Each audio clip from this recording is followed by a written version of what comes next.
ശരിക്കും ക്ഷമിച്ച് പ്രാർത്ഥിക്കുമ്പോൾ അത്ഭുതകരമായ രോഗശാന്തി നമ്മുടെ ജീവിതത്തിൽ, നമ്മുടെ ശരീരത്തിൽ സംഭവിക്കുന്നു. ക്ഷമിച്ച് പ്രാർത്ഥിക്കുമ്പോൾ കരിസ്മാറ്റിക് ധ്യാനങ്ങളിൽ സ്വതന്ത്രമായി സ്തുതിച്ച് ആരാധിച്ച് ക്ഷമ കൊടുത്ത് ക്ഷമ ചോദിക്കുമ്പോൾ അത്ഭുതകരമായി വിടുതൽ അനുഭവിക്കുന്ന ഒരുപാട് മക്കളെ കണ്ടിട്ടുണ്ട്. ക്ഷമിക്കുമ്പോൾ സൗഖ്യം, ക്ഷമിച്ചില്ലെങ്കിൽ മാരകമായ രോഗം. ക്ഷമിക്കുക എന്ന് പറഞ്ഞാൽ വിട്ടുകൊടുക്കുക, അയഞ്ഞു കൊടുക്കുക. ക്ഷമിക്കാതിരിക്കുക എന്ന് പറഞ്ഞാൽ മാരക രോഗമായിട്ട് മരനടിച്ച് വീഴുക. ക്ഷമ കൊടുക്കാൻ പറ്റുന്നുണ്ടോ? ക്ഷമിക്കാൻ പറ്റുന്നുണ്ടോ? ക്ഷമിക്കണം. ക്ഷമിക്കാത്ത മനസ്സ് പാപത്തെ സൂചിപ്പിക്കുന്നു. ഈശോ കുരിശിൽ കിടന്ന് ക്ഷമിച്ചു പറഞ്ഞു, പിതാവേ, ഇവർ ചെയ്യുന്നത് എന്തെന്നറിയായികയാൽ ഇവരോട് ക്ഷമിക്കണമേ. പിതാവേ, ഇവർ ചെയ്യുന്നത് എന്തെന്നറിയായികയാൽ ഇവരോട് ക്ഷമിക്കണമേ. ക്ഷമിച്ച് പ്രാർത്ഥിക്കുമ്പോൾ ഒരു വലിയ സൗഖ്യത്തിലേക്ക് നമ്മൾ കടന്നു വരുന്നു.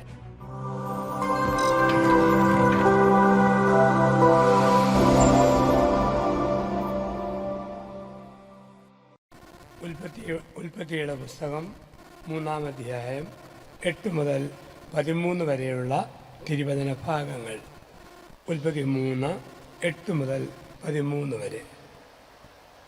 വെയിലാറിയപ്പോൾ ദൈവമായ കർത്താവ് തോട്ടത്തിൽ ഉലാത്തുന്ന ശബ്ദം അവർ കേട്ടു. പുരുഷനും ഭാര്യയും അവിടുത്തെ മുമ്പിൽ നിന്ന് മാറി തോട്ടത്തിൽ മരങ്ങൾക്കിടയിൽ ഒളിച്ചു. അവിടുന്ന് പുരുഷനെ വിളിച്ച് ചോദിച്ചു, നീ എവിടെയാണ്? അവൻ മറുപടി പറഞ്ഞു, തോട്ടത്തിൽ അങ്ങയുടെ ശബ്ദം ഞാൻ കേട്ടു, നഗ്നനായതുകൊണ്ട് ഭയന്ന് ഒളിച്ചതാണ്. അവിടുന്ന് ചോദിച്ചു, നീ നഗ്നനാണെന്ന് എന്നോട് ആര് പറഞ്ഞു? തിന്നരുതെന്ന് ഞാൻ കൽപ്പിച്ച വൃക്ഷത്തിൻ്റെ പഴം നീ തിന്നോ? അവൻ പറഞ്ഞു, അങ്ങ് എനിക്ക് കൂട്ടിൽ തന്ന സ്ത്രീ ആ മരത്തിൻ്റെ പഴം എനിക്ക് തന്നു, ഞാനത് തിന്നു. ദൈവമായ കർത്താവ് സ്ത്രീയോട് ചോദിച്ചു, നീ എന്താണ് ഈ ചെയ്തത്? അവൾ പറഞ്ഞു, സർപ്പം എന്നെ വഞ്ചിച്ചു, ഞാൻ പഴം തിന്നു. പടിപടിയായി ധ്യാന ചിന്തകളിലൂടെ നമ്മൾ മുമ്പോട്ട് പോകുന്നു. 1-ാമത്തെ സന്ധിയിൽ ദൈവം സ്നേഹമാണ്. അവൻ കാണുന്നവനും കേൾക്കുന്നവനും അറിയുന്നവനും ഇറങ്ങി വരുന്നവനുമാണ്. ആ ദൈവം ഇറങ്ങി വന്നു യേശുക്രിസ്തുവിൻ്റെ രൂപത്തിൽ എൻ്റെ ജീവിതത്തിൽ സമസ്ത അധികാരങ്ങളും ഉള്ളവനായി യേശു കടന്നു വന്നു. ആ കർത്താവിൽ വിശ്വസിക്കണമെന്നും ആ കർത്താവിൽ പ്രാർത്ഥനയിൽ നിലനിൽക്കണമെന്നും 2-ാമത്തെ സന്ധിയിൽ നമ്മൾ ഒരുമിച്ച് ശ്രമിച്ചു. 3-ാമത്തെ സന്ധിയിൽ കുടുംബം ഈ ഭൂമിയിൽ സ്വർഗമാണെന്നും സ്വർഗത്തിൻ്റെ പതിപ്പായി കുടുംബത്തെ നയിക്കണമെന്നും ദൈവത്തിൻ്റെ പരിശുദ്ധാത്മാവ് നമ്മളെ ഓർമ്മിപ്പിച്ചു. 4-ാമത്തെ ഈ സന്ധിയിൽ ആദ്യ മണിക്കൂറിൽ എന്താണ് മനുഷ്യൻ്റെ പാപം എന്നതിനെക്കുറിച്ചുള്ള ഒരു ആത്മശോധനയിലൂടെ നമ്മൾ കടന്നു പോവുകയാണ്. എല്ലാ മനുഷ്യരിലും ഒരു പാപ വാസനയുണ്ട്. പാപം ഇല്ലാത്തവരായി ലോകത്തിൽ ആരുമില്ല. വിശുദ്ധി എന്ന് പറയുന്നത് പാപത്തെ തിരിച്ചറിഞ്ഞ് ആ പാപത്തോട് വിട പറയുക എന്നുള്ളതാണ്. പരിശുദ്ധനായ പൗലോസ് റോമാലേഖനം 7:15 നമ്മളോട് ചോദിക്കുന്നു, നമ്മളെ ഓർമ്മിപ്പിക്കുന്നു, നന്മ ചെയ്യാൻ ആഗ്രഹമുണ്ടെങ്കിലും തിന്മ ചെയ്യുന്ന അധമനായ മനുഷ്യനാണ് ഞാൻ. ആരെന്നെ ഈ പാപത്തിൻ്റെ ചങ്ങലയിൽ നിന്നും മോചിപ്പിക്കും?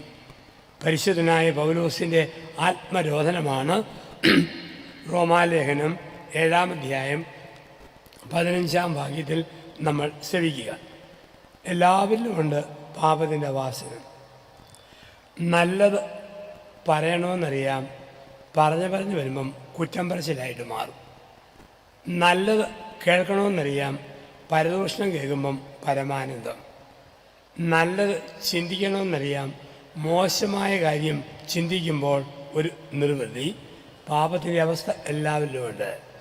സിനിമ കാണാൻ പോയി, ഇൻ്റർവെല്ലിന് 5 മിനിറ്റ് മുമ്പ് കറണ്ട് അങ്ങ് പോയി. എത്ര പേര് പറയും, പ്രൈസ് ദി ലോർഡ്, കറണ്ട് പോയല്ലോ.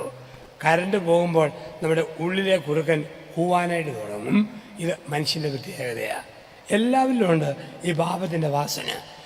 പാപം മനുഷ്യൻ്റെ ജീവിതത്തിൽ എങ്ങനെ കടന്നു വന്നുവെന്ന് നാടകീയമായി അവതരിപ്പിക്കുന്ന ഭാഗമാണ് ഉൽപ്പത്തി 3:8 മുതൽ 13 വരെയുള്ള തിരുവചനങ്ങൾ.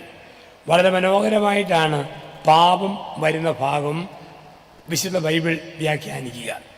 നമ്മുടെയൊക്കെ മുതുമുത്തശ്ശി ഹവ്വ വല്യമ്മച്ചി സായാഹ്ന സവാരിക്ക് ഏകന്തോട്ടത്തിലൂടെ ഒറ്റയ്ക്കില്ലാതുമ്പോൾ നുണയൻ്റെ അപ്പൻ്റെ അപ്പൻ മുതുമുത്തപ്പൻ പാമ്പിൻ്റെ രൂപത്തിൽ ഏകന്തോട്ടത്തിൽ പ്രത്യക്ഷപ്പെട്ടു. എന്നിട്ടൊരു ചോദ്യം, മണ്ടിപ്പെണ്ണെ ഹവ്വ വിശക്കുന്നില്ലേടി? അവൾ പറഞ്ഞ്, വിശക്കുന്നോന്നോ? കുടൽ കരിയുന്ന രൂക്ഷഗന്ധ മൂക്കിൽ അടിച്ചു കയറുന്നു, അത്രയ്ക്കും കട്ടിയുള്ള വിശപ്പ്.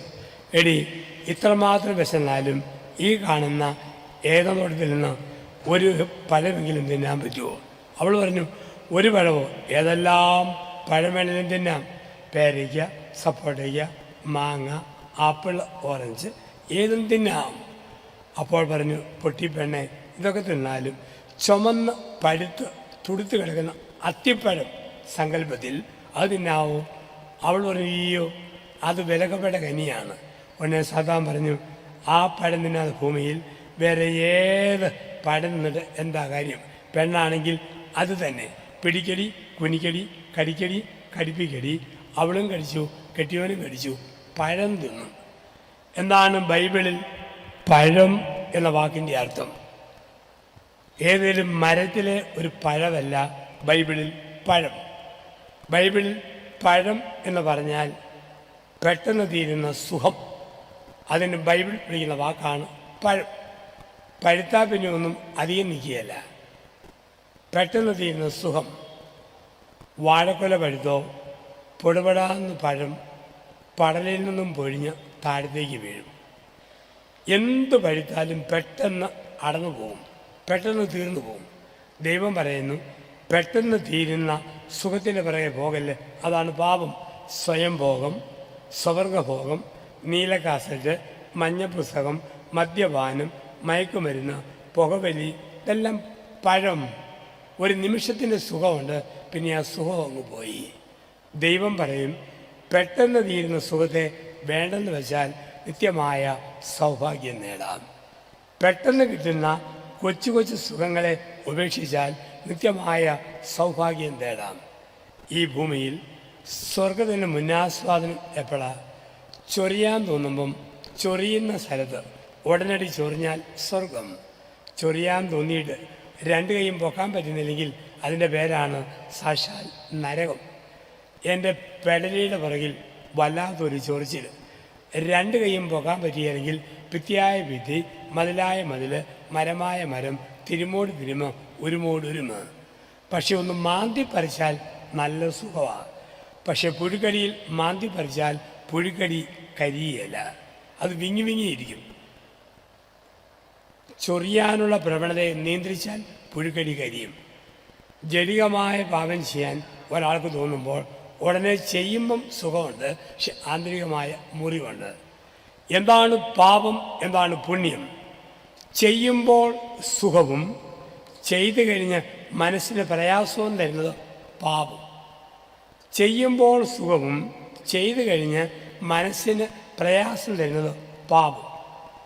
ചെയ്യുമ്പോൾ അറപ്പും ചെയ്തു കഴിഞ്ഞ് മനസ്സിന് ആനന്ദം തരുന്നത് പുണ്യം. കള്ളുകുടിയന് കുടിക്കുമ്പം സന്തോഷമുണ്ട്, പക്ഷേ പിന്നീട് ഒരു കുറ്റബോധം തോന്നും, ഭാര്യയുടെയും മക്കളുടെയും എല്ലാവരുടെയും സമാധാനം തകരും. പാപമെന്ന് പറയുമ്പോൾ ചെയ്യുന്നവന് സുഖവും ചുറ്റുമുള്ളവർക്ക് ദുരിതവുമാണ്.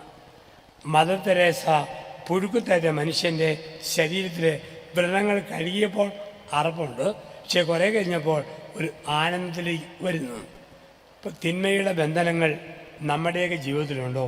ഉണ്ടെങ്കിൽ തിരുത്താൻ ദൈവം വിളിക്കുന്നു ഉൽപ്പത്തിയുടെ പുസ്തകത്തിലൂടെ. എല്ലാ മനുഷ്യരിലും കൊണ്ട് ഒരു പാപത്തിൻ്റെ വാസന. അതെങ്ങനെ കടന്നു വന്നാണ് ഉൽപ്പത്തി പുസ്തകം പറയുക. ഇവിടെ ദൈവം രണ്ട് ചോദ്യമാണ് ചോദിക്കുക. മനുഷ്യൻ പാപം ചെയ്തപ്പോൾ ദൈവം രണ്ട് ചോദ്യങ്ങൾ ചോദിച്ചു. ഒന്നാമത്തെ ചോദ്യം ഉൽപ്പത്തി 3:9, ആദാം നീ എവിടെ? രണ്ടാമത്തെ ചോദ്യം ഉൽപ്പത്തി 4:9, കായേൻ നിന്റെ സഹോദരനായ ആബേൽ എവിടെ? പാപം രണ്ട് ബന്ധങ്ങളിൽ വീഴുന്ന വിള്ളലാണ്. ഞാനും ദൈവവുമായുള്ള ദൈവബന്ധം, ഞാനും മനുഷ്യരുമായുള്ള മനുഷ്യബന്ധം. രണ്ട് ബന്ധങ്ങളിൽ വിള്ളൽ വീഴുമ്പോൾ ദൈവം ചോദ്യം ചോദിക്കും. ലോകത്തിലെ ഒന്നാമത്തെ ചോദ്യമാണ് ഉൽപ്പത്തി 3:9, ആദം നീ എവിടെ? ആദം നീ എവിടെയെന്ന് ചോദിക്കുമ്പോൾ അതിൻ്റെ വ്യാഖ്യാനം നീ എവിടെ ആയിരിക്കേണ്ടവനാണ്. നീ എവിടെയെന്ന് ചോദിച്ചാൽ അതിൻ്റെ വ്യാഖ്യാനം നീ എവിടെ ആയിരിക്കേണ്ടവനാണ്. ടോം എന്ന മോൻ വൈകുന്നേരം 5:30 സിറ്റിയിൽ പോയി. 8:30 വന്നില്ലെങ്കിൽ അമ്മ വിളിക്കും, മോനെ ടോമിച്ച നീ എവിടെയാടാ, മോനെ ടോമിച്ച നീ എവിടെയാടാ. അതിൻ്റെ അർത്ഥം എന്താ? ചായക്കടയിലാണോ, ക്ലബിലാണോ, സ്ട്രീറ്റ് ലൈറ്റിൻ്റെ മൂട്ടിലാണോ, ഹോട്ടലിലാണോ? അതല്ല. നീ എവിടെയാടാ എന്ന് ചോദിച്ചാൽ ടോമിച്ച നീ എവിടെ ആയിരിക്കേണ്ടവനാ. രാത്രി 8:30 അത്താഴമുണ്ട്, അപ്പനുണ്ട്, അമ്മയുണ്ട്, ബാക്കി സഹോദരന്മാരുണ്ട്. ഇവിടെ ആയിരിക്കേണ്ട നീ ഇപ്പം എവിടെയാ? ആദം നീ എവിടെ? ഇതാണ് മനുഷ്യൻ്റെ പാപം. ദൈവത്തിൽ നിന്ന് അകന്നുപോയി. ദിവ്യപൂജയില്ല, വിശുദ്ധ കുമ്പസാരമില്ല, കൊന്തയില്ല, സന്ധ്യാപ്രാർത്ഥനയില്ല, ബൈബിൾ വായനയില്ല, ഒറ്റപ്പെട്ടങ്ങനെ നടക്കുക. ഇപ്പോൾ ദൈവത്തിൻ്റെ ചോദ്യം, ആദം നീ എവിടെ? ദൈവത്തിൽ നിന്ന് അകന്നു പോയോ? വാർഷിക ധ്യാനം ഒരു തിരിച്ചുവിളിയാണ്. ദൈവത്തിലേക്ക് തിരിച്ചു വരണം. 2, മനുഷ്യരിൽ നിന്ന് അകന്നുപോയി. ഉൽപ്പത്തി 4:9 കായേൻ നിന്റെ സഹോദരനായ ആബേൽ എവിടെ? കായേൻ നിന്റെ സഹോദരനായ ആബേൽ എവിടെ? ആരോടെങ്കിലും പിണക്കമോ വെറുപ്പോ വൈരാഗ്യമോ വിദ്വേഷമോ ഉണ്ടോ? അതിൽ നിന്നും മോചനം നേടണം. ദൈവത്തോടടുക്കണം, മനുഷ്യരോട് അടുക്കണം. ഇതാണ് മാനസാന്തരം എന്ന് തിരുവചനം പഠിപ്പിക്കുക. നിങ്ങൾ എന്നോട് ചോദ്യം ചോദിക്കുന്നത് എന്നെക്കുറിച്ചുള്ള നിങ്ങളുടെ അറിവ് വർദ്ധിക്കാൻ. ഞാൻ നിങ്ങളോട് ചോദ്യം ചോദിക്കുന്നത് നിങ്ങളെക്കുറിച്ചുള്ള എൻ്റെ അറിവ് വർദ്ധിക്കാൻ. പക്ഷെ ദൈവം ചോദ്യം ചോദിക്കുന്നത് അറിവ് വർദ്ധിക്കാൻ വേണ്ടിയല്ല, നമ്മുടെ ആത്മപരിശോധനയ്ക്ക് വേണ്ടിയാണ്. ദൈവം ചോദ്യം ചോദിക്കുന്നത് നമ്മുടെ ആത്മപരിശോധനയ്ക്ക് വേണ്ടിയാണ്. ഈശോ മിശിഹ പുതിയ നിയമത്തിൽ 120 ചോദ്യങ്ങളാണ് ചോദിച്ചത്. പുതിയ നിയമം എടുക്കുമ്പോൾ ക്രിസ്തുവിൻ്റെ വകയായ 120 ചോദ്യങ്ങളുണ്ട്. യൂദാസെ ചുംബനം കൊണ്ട് ഒറ്റിക്കൊടുക്കുകയാണോ? ഇന്ന് രാത്രി നിൻ്റെ ജീവനെടുത്താൽ നിൻ്റെ നിത്യത എവിടെ? ഇങ്ങനെയുള്ള 120 ചോദ്യങ്ങൾ ക്രിസ്തു പുതിയ നിയമത്തിൽ ചോദിക്കുന്നുണ്ട്. അപ്പോൾ ചോദ്യങ്ങൾ നമ്മുടെ ആത്മശോധനയ്ക്ക് വേണ്ടിയാണ്, സ്വയപരിശോധനയ്ക്ക് വേണ്ടിയാണ്. അപ്പോൾ എന്താണ് പാപം എന്നതിൻ്റെ 4 വ്യാഖ്യാനങ്ങൾ ഉൽപ്പത്തി പുസ്തകം 3:8 മുതൽ 13 വരെയുള്ള തിരുവചനങ്ങളിലൂടെ നമുക്ക് ലഭിക്കുന്നു. പാപത്തിൻ്റെ 3 വ്യാഖ്യാനങ്ങൾ. 1, പാപം എൻ്റെ ആകാശം ചുരുങ്ങുന്നതാണ്. പ്രാരംഭ ധ്യാനങ്ങളിൽ, ബൈബിൾ കൺവെൻഷനുകളിൽ പാപത്തെക്കുറിച്ച് ഒരുപാട് പ്രാവശ്യം നമ്മൾ കേട്ടിട്ടുണ്ട്. ഈ ധ്യാനത്തിൽ ബൈബിൾ ഒന്ന് വ്യാഖ്യാനിക്കുന്നു നമ്മൾ. 1-ാമത്തെ വ്യാഖ്യാനം, പാപം ആകാശം ചുരുങ്ങുന്നതാണ്. ആദി മാതാപിതാക്കളുടെ ആകാശം വിശാലമായിരുന്നു, ചിത്രശലഭത്തെ പോലെ പറന്നു നടന്നവരാ. പക്ഷേ അവരുടെ ആകാശം ചുരുങ്ങിപ്പോയി. മരങ്ങൾക്കിടയിൽ ഒളിച്ചു, കാട്ടുപന്ത ചെടികൾക്കിടയിൽ ഒളിച്ചു, ആകാശം ചുരുങ്ങിപ്പോയി. കഴുകനെ പോലെ പറക്കേണ്ട ആൾ കോഴിക്കുഞ്ഞിനെ പോലെ ചുരുങ്ങിപ്പോയി. എൻസൈക്ലോപീഡിയ പോലെ ശോഭിക്കേണ്ട ആര് പോക്കറ്റ് ഡിക്ഷണറി പോലെ ചുരുങ്ങിപ്പോയി. പാപം ആകാശം ചുരുങ്ങുന്നതാണ്. ഈ രാത്രിയിൽ ഒരു പരിശോധന. എൻ്റെ ആകാശം ചുരുങ്ങിപ്പോയോ? ഏതെങ്കിലും കാരണത്താൽ ഭർത്താവിൻ്റെ വീട്ടുകാരോട് പിണങ്ങിയിരിക്കുന്ന ഭാര്യയാണെങ്കിൽ അവരുടെ ആകാശം ചുരുങ്ങിപ്പോയി. ഏതെങ്കിലും കാരണത്താൽ ഭാര്യ വീട്ടുകാരോട് പിണങ്ങിയിരിക്കുന്ന ഭർത്താവാണെങ്കിൽ അവൻ്റെ ആകാശം ചുരുങ്ങിപ്പോയി.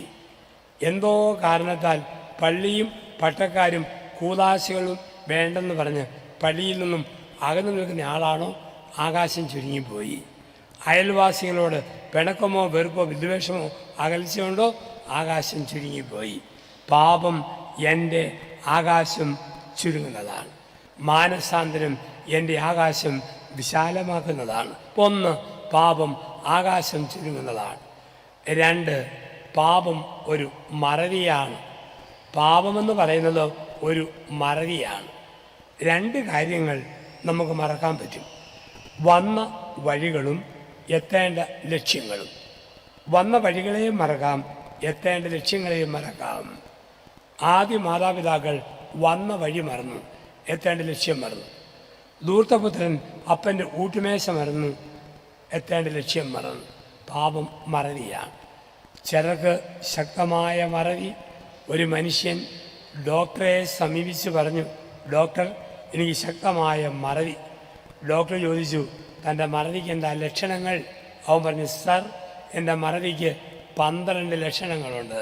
എന്തെല്ലാവാ? 1 മറവി, പിന്നെയോ ബാക്കി 11 ഞാൻ മറന്നുപോയി. അതാണ് മറവിയുടെ 12 ലക്ഷണങ്ങൾ. ആരെല്ലാം ബൈബിളിൽ വന്ന വഴികൾ മറന്നു, അവരെല്ലാം ദൈവം വന്ന വഴി ഓർമ്മിപ്പിച്ചു. ഉദാഹരണം, ഹാഗാർ എന്ന ദാസിക്ക് ഇസ്മായേൽ എന്ന മകൻ പിറന്നപ്പോൾ വന്ന വഴി മറന്നു. യജമാനത്തി സാറായിയും ഒരു പണിക്കാരിയാണെന്നുള്ള കാര്യവും മറന്നു. അഹന്തയോടെ ഹാഗാർ ഇസ്മായേലിനെ കൊണ്ട് പോകുമ്പോൾ ദൈവം വിളിച്ച ചോദ്യം, സാറായുടെ ദാസിയായ ഹാഗാറെ, നീ എവിടെ പോകുന്നു? ഏത് ഇസ്മായേലിൻ്റെ അമ്മയാണേലും നീ ഒരു കൂലിപ്പണിക്കാരിയാണ്, നീ മറക്കരുത്. വന്ന വഴികൾ മറക്കരുത്. യോഹന്നാൻ 21 പത്രോസിന് തോന്നി, കെട്ടുവാനും അഴിക്കുവാനും അയക്കുവാനും മുറുക്കുവാനും സമസ്ത അധികാരമുണ്ട്. അല്പം തലക്കനത്തോടെ പത്രോസ് ഇങ്ങനെ നീങ്ങുമ്പോൾ ക്രിസ്തുവിൻ്റെ വിളി, യോനായുടെ പുത്രനായ ശീമോനെ, നീ എങ്ങോട്ട് പോകുന്നു? നീ ഏത് പോപ്പാണേലും ഏത് മാർപ്പാപ്പയാണേലും നിൻ്റെ അപ്പൻ യോനായുടെ ദേഹത്തുള്ള മത്തിയുടെ ഉളുമ്പിൻ്റെ മണം നീ മറക്കരുത്. വന്ന വഴികളെ മറക്കുന്നതാണ് പാപം. അല്പം സാമ്പത്തികമായി മെച്ചപ്പെട്ടു, സമൂഹത്തിൽ അല്പം ഉയരുമ്പോൾ മറ്റുള്ളവരെ പുച്ഛത്തോടെ നോക്കരുത്. പാപം ഒരു മറവിയാണ്. 1, പാപം ആകാശം ചുരുങ്ങുന്നതാണ്. 2, പാപം മറവിയാണ്. 3, പാപം 4 ബന്ധങ്ങളിൽ വീഴുന്ന വിള്ളലാണ്. പാപമെന്ന് പറയുന്നത് മനുഷ്യൻ്റെ 4 ബന്ധങ്ങളിൽ വീഴുന്ന വിള്ളലാണ്. മനുഷ്യനും ദൈവവുമായുള്ള ബന്ധം, മനുഷ്യനും മനുഷ്യനും തമ്മിലുള്ള ബന്ധം, മനുഷ്യനും മനസാക്ഷിയും തമ്മിലുള്ള ബന്ധം, മനുഷ്യനും പ്രകൃതിയും തമ്മിലുള്ള ബന്ധം. 4 ബന്ധങ്ങൾ മുറിയുന്നതാണ് പാപം.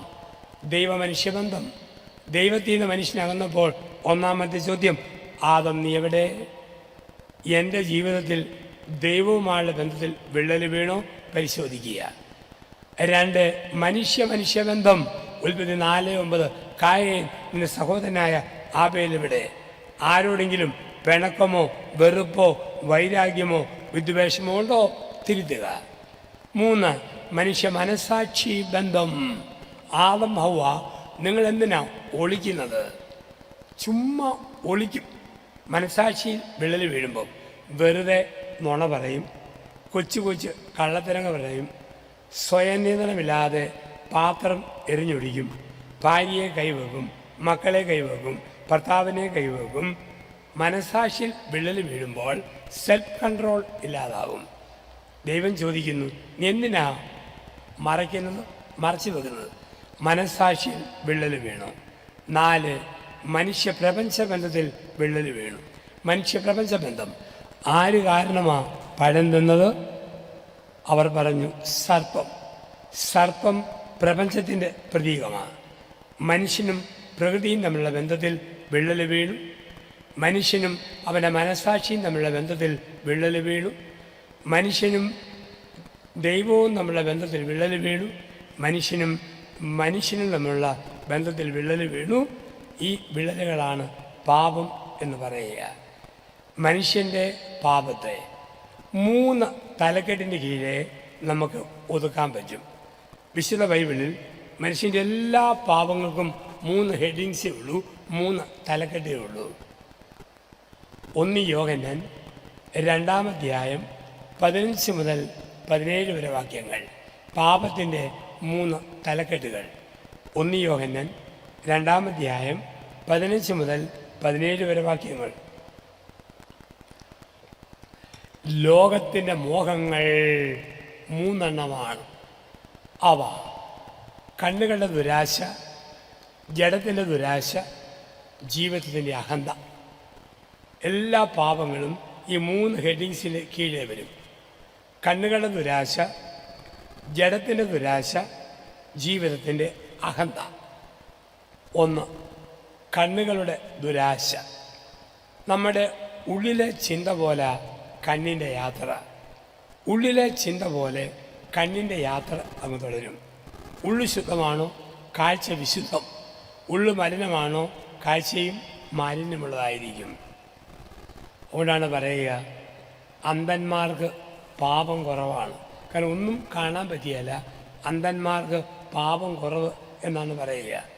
ഉള്ളുപോലെ നമ്മുടെ കണ്ണ് യാത്ര ചെയ്യും, ഉള്ളുപോലെ കണ്ണിൻ്റെ യാത്ര.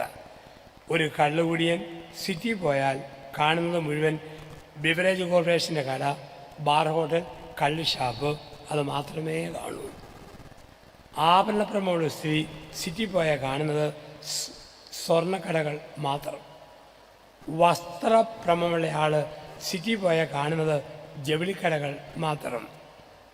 ഒരു പട്ടി അർത്തുങ്കപ്പള്ളിയുടെ വരിശത്ത് നിന്നാൽ കാണുന്നത് കശാപ്പുകട, മീൻകട, മുള്ള്, വേസ്റ്റ്. മദർ തെരേസ ഇവിടെ വന്നായിരുന്നെങ്കിൽ കാണുമായിരുന്നത് മന്ദബുദ്ധി, മാറാരോഗി, അനാഥ പിള്ളേർ. ഉള്ളുപോലെ കണ്ണിൻ്റെ യാത്ര. ഞാൻ ഒരു ദിവസം പാലായിൽ നിന്നും തിരുവനന്തപുരത്തിനുള്ള സൂപ്പർ ഫാസ്റ്റിൽ പോവുക. കോട്ടയം ബസ് സ്റ്റാൻഡിൽ വന്നപ്പോൾ കണ്ടക്ടർ പറഞ്ഞു, കാപ്പ് കുടിക്കാൻ സമയമുണ്ട്. പകുതി ആൾക്കാർ കാപ്പ് കുടിക്കാൻ വേണ്ടി ഇറങ്ങി. ഞാൻ വേറെ കുറേ പേരും പുസ്തകവും വായിച്ചിരുന്നു. അല്പം കഴിഞ്ഞപ്പോൾ ഒരു ശബ്ദം. ഞാൻ നോക്കുമ്പോൾ ആണുങ്ങൾ ഉള്ളവരെല്ലാം ചാടി എഴുന്നേറ്റ് പുറത്തേക്ക് നോക്കുന്നു. ഞാനും എഴുന്നേറ്റ് നോക്കി. അപ്പോഴാണ് കാണുന്നത് ഒരു സിനിമയുടെ പോസ്റ്റർ 2 ചെറുപ്പക്കാരിയെന്ന് പശ തേച്ച് ഒട്ടിക്കുന്നു. സിനിമയുടെ പേര് കിന്നാരത്തുമ്പികൾ. നായിക ഷക്കീല. ഷക്കീല എന്ന് പറഞ്ഞാൽ വസ്ത്രത്തിന് ഭൂരിപക്ഷ മേഖലയിൽ കടുത്ത ദാരിദ്ര്യം അനുഭവിക്കുന്നവളും ഉടുത്ത തുണിക്ക് 80% കിഴിവുള്ളവളും ഇവളാണ് ഷക്കീല. ഒട്ടിച്ച് വെക്കുക. അല്പം കഴിഞ്ഞ് ഒരു അമ്പലക്കാള വന്ന് 2 കാലും നിലത്ത് കുത്തി 2 കൈയും ഭിത്തിയെ കുത്തി ഷക്കീലെ കടിച്ചു കയറി ചവച്ചു തുപ്പി താഴെ ഇടുന്നു. അമ്പലക്കാളിക്ക് പോലും അറിയാം കാണാൻ കൊള്ളാത്ത സാധനമാണ് ഈ തൂങ്ങിക്കിടക്കുന്നത്. മനുഷ്യൻ വായും പൊളിച്ച് നോക്കുന്നു. ഉള്ളുപോലെ കണ്ണിൻ്റെ യാത്ര. കഴിഞ്ഞ വർഷം ന്യൂസ് 24 എന്നെ വിളിച്ചു ഒരു ടെലിവിഷൻ സംവാദത്തിന്. ഞാൻ ചോദിച്ചു, ആരുടെ കൂടെയാണ്? ഷക്കീലയും ഞാനും കൂടെയാണ് ടെലിവിഷൻ സംഭാഷണം. അവൾ കാണിക്കുന്ന മോശവശം ഞാൻ പറയുമ്പോൾ എന്തുകൊണ്ട് ഈ വേഷം കെട്ടുന്നു അവളും പറയും, അവളുടെ ഒരു മുഖം കാണാൻ വേണ്ടി. ഞാൻ പറഞ്ഞു, എനിക്ക് വരാൻ താല്പര്യമില്ല. അവർ ചോദിച്ചു, ഷക്കീല മോശക്കാരിയായതുകൊണ്ടാണ്? ഞാൻ പറഞ്ഞു, ഷക്കീല മോശക്കാരിയാണെന്ന് ആര് പറഞ്ഞു? ഞാൻ വരാത്തതിൻ്റെ കാരണം ഒരുപാട് ലക്ഷക്കണക്കിന് യുവജനങ്ങൾ എൻ്റെ യൂട്യൂബ് പ്രോഗ്രാം കുത്തി കാണുന്നവരാണ്. അപ്പോൾ ഒരു ദിവസം അവർ യൂട്യൂബിൽ ടൈപ്പ് ചെയ്യേണ്ടി വരും, father Joseph Puthamparickal and Shakeela. അതുകൊണ്ട് അത് ഇടണ്ടെന്ന് പറഞ്ഞു. അപ്പോൾ നമ്മൾ ഉള്ളുപോലെയാണ് കണ്ണിൻ്റെ യാത്ര. മനുഷ്യന് ഉള്ളെങ്ങനെയാണോ അങ്ങനെ കണ്ണ് യാത്ര ചെയ്യും. നമ്മുടെ ശരീരത്തിൽ ചില അവയവങ്ങൾക്ക് പ്രത്യേക കാന്തശക്തിയുണ്ട്. നമ്മുടെ എല്ലാവരുടെയും ദേഹത്തുണ്ട് കാന്തശക്തി. ഒരു ദൈവികതയല്ല, വെറുതെ കാന്തശക്തി. ചില ശരീരങ്ങളിൽ കാന്തശക്തിയുണ്ട്. കാന്തശക്തിയുള്ള ആൾ ഇരുമ്പിൻ്റെ അംശമുള്ള ഒരു കൊന്തയോ താക്കോലോ കയ്യിൽ പിടിച്ച് ഒരു പറമ്പിലൂടെ നടന്നാൽ എവിടെ ഉറവയുണ്ടോ അദ്ദേഹം ധരിക്കും. അദ്ദേഹത്തിൻ്റെ കാന്തശക്തിയാണ്. താക്കോലോ കൊന്തയോ പിടിച്ച് നടന്നാൽ മതി. ഭൂമിയുടെ കീഴെ ചില്ല്, എല്ല്, തലമുടി ഇങ്ങനെയുള്ള വസ്തുക്കൾ കിടന്നോ ദേഹം ധരിക്കും. അവരാണ് കൂടോത്രം മാന്തുന്ന കൊച്ചുസിദ്ധന്മാരും ബലിസിദ്ധന്മാരും. ഒരു ദൈവികതയില്ല, ദേഹത്തിൻ്റെ കാന്തശക്തി ഉപയോഗിക്കുന്നു. അതുകൊണ്ടാണ് പറയുക, ഇങ്ങനെ കാന്തശക്തിയുള്ളവർ ഇടിമുഴക്കവും ഇടിമിന്നലും ഉള്ളപ്പം പുറത്ത് നടക്കരുത്, അദ്ദേഹം പെട്ടെന്ന് ഇടിവെട്ടേക്കാം. 1992 ദേഹത്ത് മുഴുവൻ കാന്തശക്തിയുള്ള ബാബു ചാഴികാടനും ഒരു കാന്തവുമില്ലാത്ത രമേശ് ചെന്നിത്തലയും കൂടെ കോട്ടയം മെഡിക്കൽ കോളേജിൻ്റെ ഭാഗത്തൂടെ തുറന്ന് ഇപ്പോൾ യാത്ര ചെയ്തു. ഒരു കൊള്ളിയാൻ മിന്നി കാന്തമുള്ള ബാബു കരിഞ്ഞു വീണു. കാന്തമില്ലാത്ത രമേശ് ഇന്നും ജീവിക്കുന്നു. വാഗമൺ കുരിശുമലയിൽ 24 പേര് വട്ട വരുന്നു. നടുക്കൊരു മനുഷ്യൻ ദേഹത്ത് കാന്തശക്തി. ഒരു കൊള്ളിയാൻ മിന്നി നടുക്കിരുന്നയാൾ ഭസ്മമായി. ബാക്കി 23 പേർക്കും ഒരു പരിക്കുമില്ല. ഇപ്പം നമ്മുടെ ദേഹത്ത് കാന്തശക്തിയുണ്ട്. ചിലരുടെ നാക്കിൽ കാന്തശക്തി, ചിലരുടെ കയ്യിൽ കാന്തശക്തി, ചിലരുടെ കണ്ണിൽ കാന്തശക്തി. ചില ആൾക്കാർ, അമ്മച്ചിമാർ, താറാവ് കറി വെച്ചാൽ ചട്ടിയിൽ അടിയിലത്തെ അരപ്പും കൂടെ വടിച്ചു നോക്കാൻ തോന്നും, നല്ല രുചി. ചില പെണ്ണുങ്ങൾ ഇതേ മസാല ഇട്ട് കറി വെച്ചാലും ഏതാണ്ട് വിറക് കൊള്ളിക്ക് അരപ്പെടുന്നതുപോലെ ഇരിക്കും, ഒരു രുചിയില്ല. കയ്യിൽ കാന്തശക്തിയില്ല. ചില മരുന്ന് ചില ഡോക്ടർമാരും നേഴ്സുമാരും കൊടുത്തോ പൂർണ്ണ സൗഖ്യം. ചിലർ അതേ മരുന്ന് തന്നെ കൊടുത്താലും ഒട്ടും ഏശിയല്ല. ചില ആൾക്കാർ വാഴക്കൊല വെട്ടിയാൽ പെട്ടെന്ന് പഴുകും. ചിലർ വെട്ടിയോ മയിൽക്കുറ്റി പോലെ കരിഞ്ഞ് കുത്തിയിരിക്കും, പഴുക്കത്തില്ല. കൈയുടെ കാന്തശക്തി. 2, നാക്കിൻ്റെ കാന്തശക്തി. ചിലർക്ക് കരിനാക്കാണ്, പറഞ്ഞാൽ യേശു. സ്കൂൾ കുട്ടികളുടെ ഭരതനാട്യ മത്സരം കാണാൻ വേണ്ടി എന്നെ വിളിച്ചു. കണ്ടുകൊണ്ടിരിക്കുമ്പോൾ ഒരു അധ്യാപകൻ പറഞ്ഞപ്പോൾ ആ പെണ്ണിൻ്റെ നൃത്തം പക്ഷി പറക്കുന്ന പോലെ എന്തൊരു വേഗതയാണ്. അടുത്ത നിമിഷത്തിലുണ്ട് വലതുകാലം ഉളുക്കി ആ പെൺകുട്ടി അവിടെ തെന്നി കിടക്കുന്നു. ചിലരുടെ നാക്കിന് ശക്തിയുണ്ട്. എൻ്റെ ആശ്രമത്തിൽ പ്രായമുള്ള ഒരമ്മച്ചിയുണ്ട്. ഭക്ഷണം പാചകം ചെയ്യുന്ന ആളാണ്. രാത്രി 10:30 ചെല്ലുമ്പം എഴുന്നേറ്റ് വരും. ഭക്ഷണം വിളമ്പിക്കൊണ്ട് പറയും, ജോസഫച്ചൻ്റെ ഒരു ഭാഗ്യം, ലോകം മുഴുവൻ പോകാം, ഒരു ക്ഷീണവുമില്ല, പക്ഷിയെപ്പോലെ പറന്ന് മുയലും കുഞ്ഞിനെ പോലും ഓടി നടക്കുകയല്ലേ, എന്തൊരു ഭാഗ്യം. അന്ന് രാത്രി 11-ന് ജപ്പാൻ ജ്വരം, ഡെങ്കിപ്പനി, ചിക്കൻ കുനിയ അതെല്ലാം ദേഹത്ത് വന്നു കഴിഞ്ഞു. ചിലരുടെ നാക്കിനുണ്ട് കാന്തശക്തി, കൈക്ക് കാന്തശക്തിയുണ്ട്, ചിലരുടെ നാക്കിന് കാന്തശക്തി, ചിലരുടെ കണ്ണിന് കാന്തശക്തി. അടകൊള്ള കുഞ്ഞുങ്ങളെ പള്ളിയിൽ കൊണ്ടുവന്നിട്ട് തിരിച്ചു ചെല്ലുമ്പോൾ കുഞ്ഞുങ്ങൾക്കൊരു വാട്ടം കാണാം. ചില കണ്ണുകൾ ആ കുഞ്ഞുങ്ങളുടെ മേൽ പതിക്കുന്നതാണ്, മനഃപൂർവ്വമല്ല, ചില കാന്തശക്തി. അതുകൊണ്ടാണ് കെട്ടിടം പണിയുമ്പോൾ ആദ്യം ബൊമ്മ, പിന്നെ ഭിത്തി. ചില ഭിത്തിയെ നേരെ നോക്കിയാൽ ഭിത്തി തന്നെ വിണ്ടുപോകും. പച്ചക്കറിത്തോട്ടത്തിൽ ആദ്യം കോലം, പിന്നെ കോവയ്ക്ക. ചില കോവയ്ക്കായെ നേരെ നോക്കിയാൽ അത് പുഴുത്തു പോകും. കണ്ണുകളിൽ കാന്തശക്തിയുണ്ട്. ഞാൻ പറഞ്ഞു വരിക, ഉള്ളിലെ ചിന്ത പോലെ കണ്ണ് യാത്ര ചെയ്യും. കണ്ണുകളുടെ ദുരാശ. ലോകത്തിൽ എല്ലാ തിന്മകളും കണ്ണിലൂടെ വരും. കുടിക്കുന്ന മനുഷ്യന് കള്ളും കുപ്പി കാണുമ്പോഴാണ് കുടിക്കാനുള്ള പ്രവണത. സിഗരറ്റ് വലിക്കുന്നവന് വലിക്കുന്ന സാധനം കാണുമ്പോഴോ പുക വലിക്കാനുള്ള പ്രവണത. ഒരു സ്ത്രീയുടെ നഗ്നമായ ദേഹം കാണുമ്പോൾ പുരുഷന് വ്യഭിചാരത്തിൻ്റെ പ്രലോഭനം. ഒരു പുരുഷൻ്റെ നഗ്നമായ ദേഹം കാണുമ്പോൾ സ്ത്രീക്ക് സെക്സിൻ്റെ ടെംപ്റ്റേഷൻ. കണ്ണുകളുടെ ദുരാശ. 2, ജഡത്തിൻ്റെ ദുരാശ. 1, കണ്ണുകളുടെ ദുരാശ. 2, ജഡത്തിൻ്റെ ദുരാശ. 2 സാമുവേൽ 11, 12, 13 അധ്യായങ്ങൾ. 2 സാമുവേൽ 11, 12, 13 അധ്യായങ്ങൾ. രാജാവായ ദാവീദ് ഉച്ചയൂണം കഴിഞ്ഞ് ഉണ്ണിക്കുടവേരം തിരുമി കൊട്ടാരത്തിൻ്റെ മട്ടുപ്പാവിൽ ഉലാത്തുമ്പോൾ ബലക്കപ്പെട്ട പനി കുളിച്ചേച്ച് വരുന്നു ബത്ശേബ. ബലാത്സംഗം ചെയ്തു, കണ്ണുകളെ നിയന്ത്രിച്ചില്ല, ജഡികമായ പാപത്തിൽ ചെന്ന് വീണു ദാവീദ് രാജാവ്. മൊബൈൽ ഫോണിലൂടെ സഭ്യതയില്ലാതെ കുറേ നേരം വർത്തമാനം പറഞ്ഞാൽ ജഡികമായ പാപത്തിൽ വീഴാം. ബ്ലൂ ഫിലിം കണ്ട് ഉറങ്ങാൻ കിടന്നാൽ ജഡികമായ പാപത്തിൽ വീഴാം. വൃത്തികെട്ടൊരു പടം കണ്ടുവച്ച് മയങ്ങാൻ പോയാൽ ജഡികമായ പാപത്തിൽ വീഴാം. കണ്ണുകളുടെ ദുരാശ. 2, ജഡത്തിൻ്റെ ദുരാശ. 3, ജീവിതത്തിൻ്റെ അഹന്ത. ബൈബിളിൽ 2 കൂട്ടം പാപങ്ങളെ പരാമർശിക്കുന്നു. ബലത്തിൻ്റെ പാപങ്ങളും ബലഹീനതയുടെ പാപങ്ങളും. കള്ളു കുടിക്കുന്നത് ബലഹീനതയുടെ പാപം. വ്യഭിചാരത്തിൽ ചെന്ന് വീണത് ബലഹീനതയുടെ പാപം. ബലത്തിൻ്റെ പാപം അഹങ്കാരം, തലക്കനം, ഞാൻ ഭാവം, ഇതെല്ലാം ബലത്തിൻ്റെ പാപങ്ങളാണ്. ബലഹീനതയുടെ പാപങ്ങളെ യേശു തള്ളിക്കളഞ്ഞു. ബലത്തിൻ്റെ പാപങ്ങളെ യേശു ശക്തമായി വിമർശിച്ചു. വെള്ളയടിച്ച് കുഴിമാടങ്ങളെ കടുപ്പമുള്ള വാക്ക് ക്രിസ്തു വിളിച്ചു. ഇവിടെയാണ് പറയുക, ജീവിതത്തിൻ്റെ അഹന്ത. പല വിധത്തിലാണ് മനുഷ്യന് അഹങ്കാരം വരിക. ശക്തനായ ഭർത്താവിനെ ഓർത്ത് അഹങ്കരിക്കുന്ന ഭാര്യ, സുന്ദരിയായ ഭാര്യയെ ഓർത്ത് ഞെളിയുന്ന കെട്ടിയവൻ, മിടുക്കരായ മക്കളെ ഓർത്ത് പുളകം കൊള്ളുന്ന മാതാപിതാക്കൾ. പല വിധത്തിലാണ്. ജർമ്മനിയിൽ നേഴ്സായ മകൾ പാലായിൽ അപ്പന് 7 പവൻ തൂക്കം വരുന്ന സ്വർണത്തിൻ്റെ ഡിസ്കോ സ്വർണമാല എത്തിച്ചു കൊടുത്തു. തിളങ്ങുന്ന ഉഗ്രൻ സ്വർണമാല. മാലയുടെ അറ്റത്ത് ഒരു നല്ല കുരിശ് വിട്ടു. ഈ മാല കിട്ടിയെന്ന് ഈ അപ്പൻ ഷർട്ട് ഊരി ദൂരെ കളഞ്ഞു. പാലക്കാരെ മാല കാണിക്കാൻ ഷർട്ട് ഒരു തടസ്സം. പിന്നെ എല്ലാ ദിവസവും രാവിലെയും വൈകിട്ടും അരമണിക്കൂർ കിഴക്ക് പടിഞ്ഞാറായി മാലയും മാറും ഉന്തിപ്പിടിച്ച് ഈ ചേട്ടൻ നടക്കാൻ തുടങ്ങി. 5-6 മാസം കഴിഞ്ഞപ്പോൾ അയൽലോകത്തെ അമ്മച്ചിയുടെ പ്രാർത്ഥന, എൻ്റെ കർത്താവേ, ഈ മനുഷ്യന് മാല മേടിച്ചു കൊടുത്ത പെണ്ണിൻ്റെ കാലിൽ ഒരു മുള്ളു പോലും കൊള്ളാതെ കാത്തോണം. ഞങ്ങൾ പാലക്കാട് മഹാഭാഗ്യം, മാലയാണല്ലോ കൊടുത്തത്, അരഞ്ഞാണം ആകാഞ്ഞത് നന്നായി.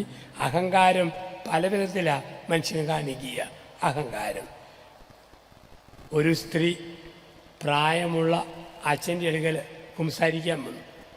അവൾ പറഞ്ഞു, അച്ഛാ, അഹങ്കാരം അത്ര വലിയ പാപമാണോ?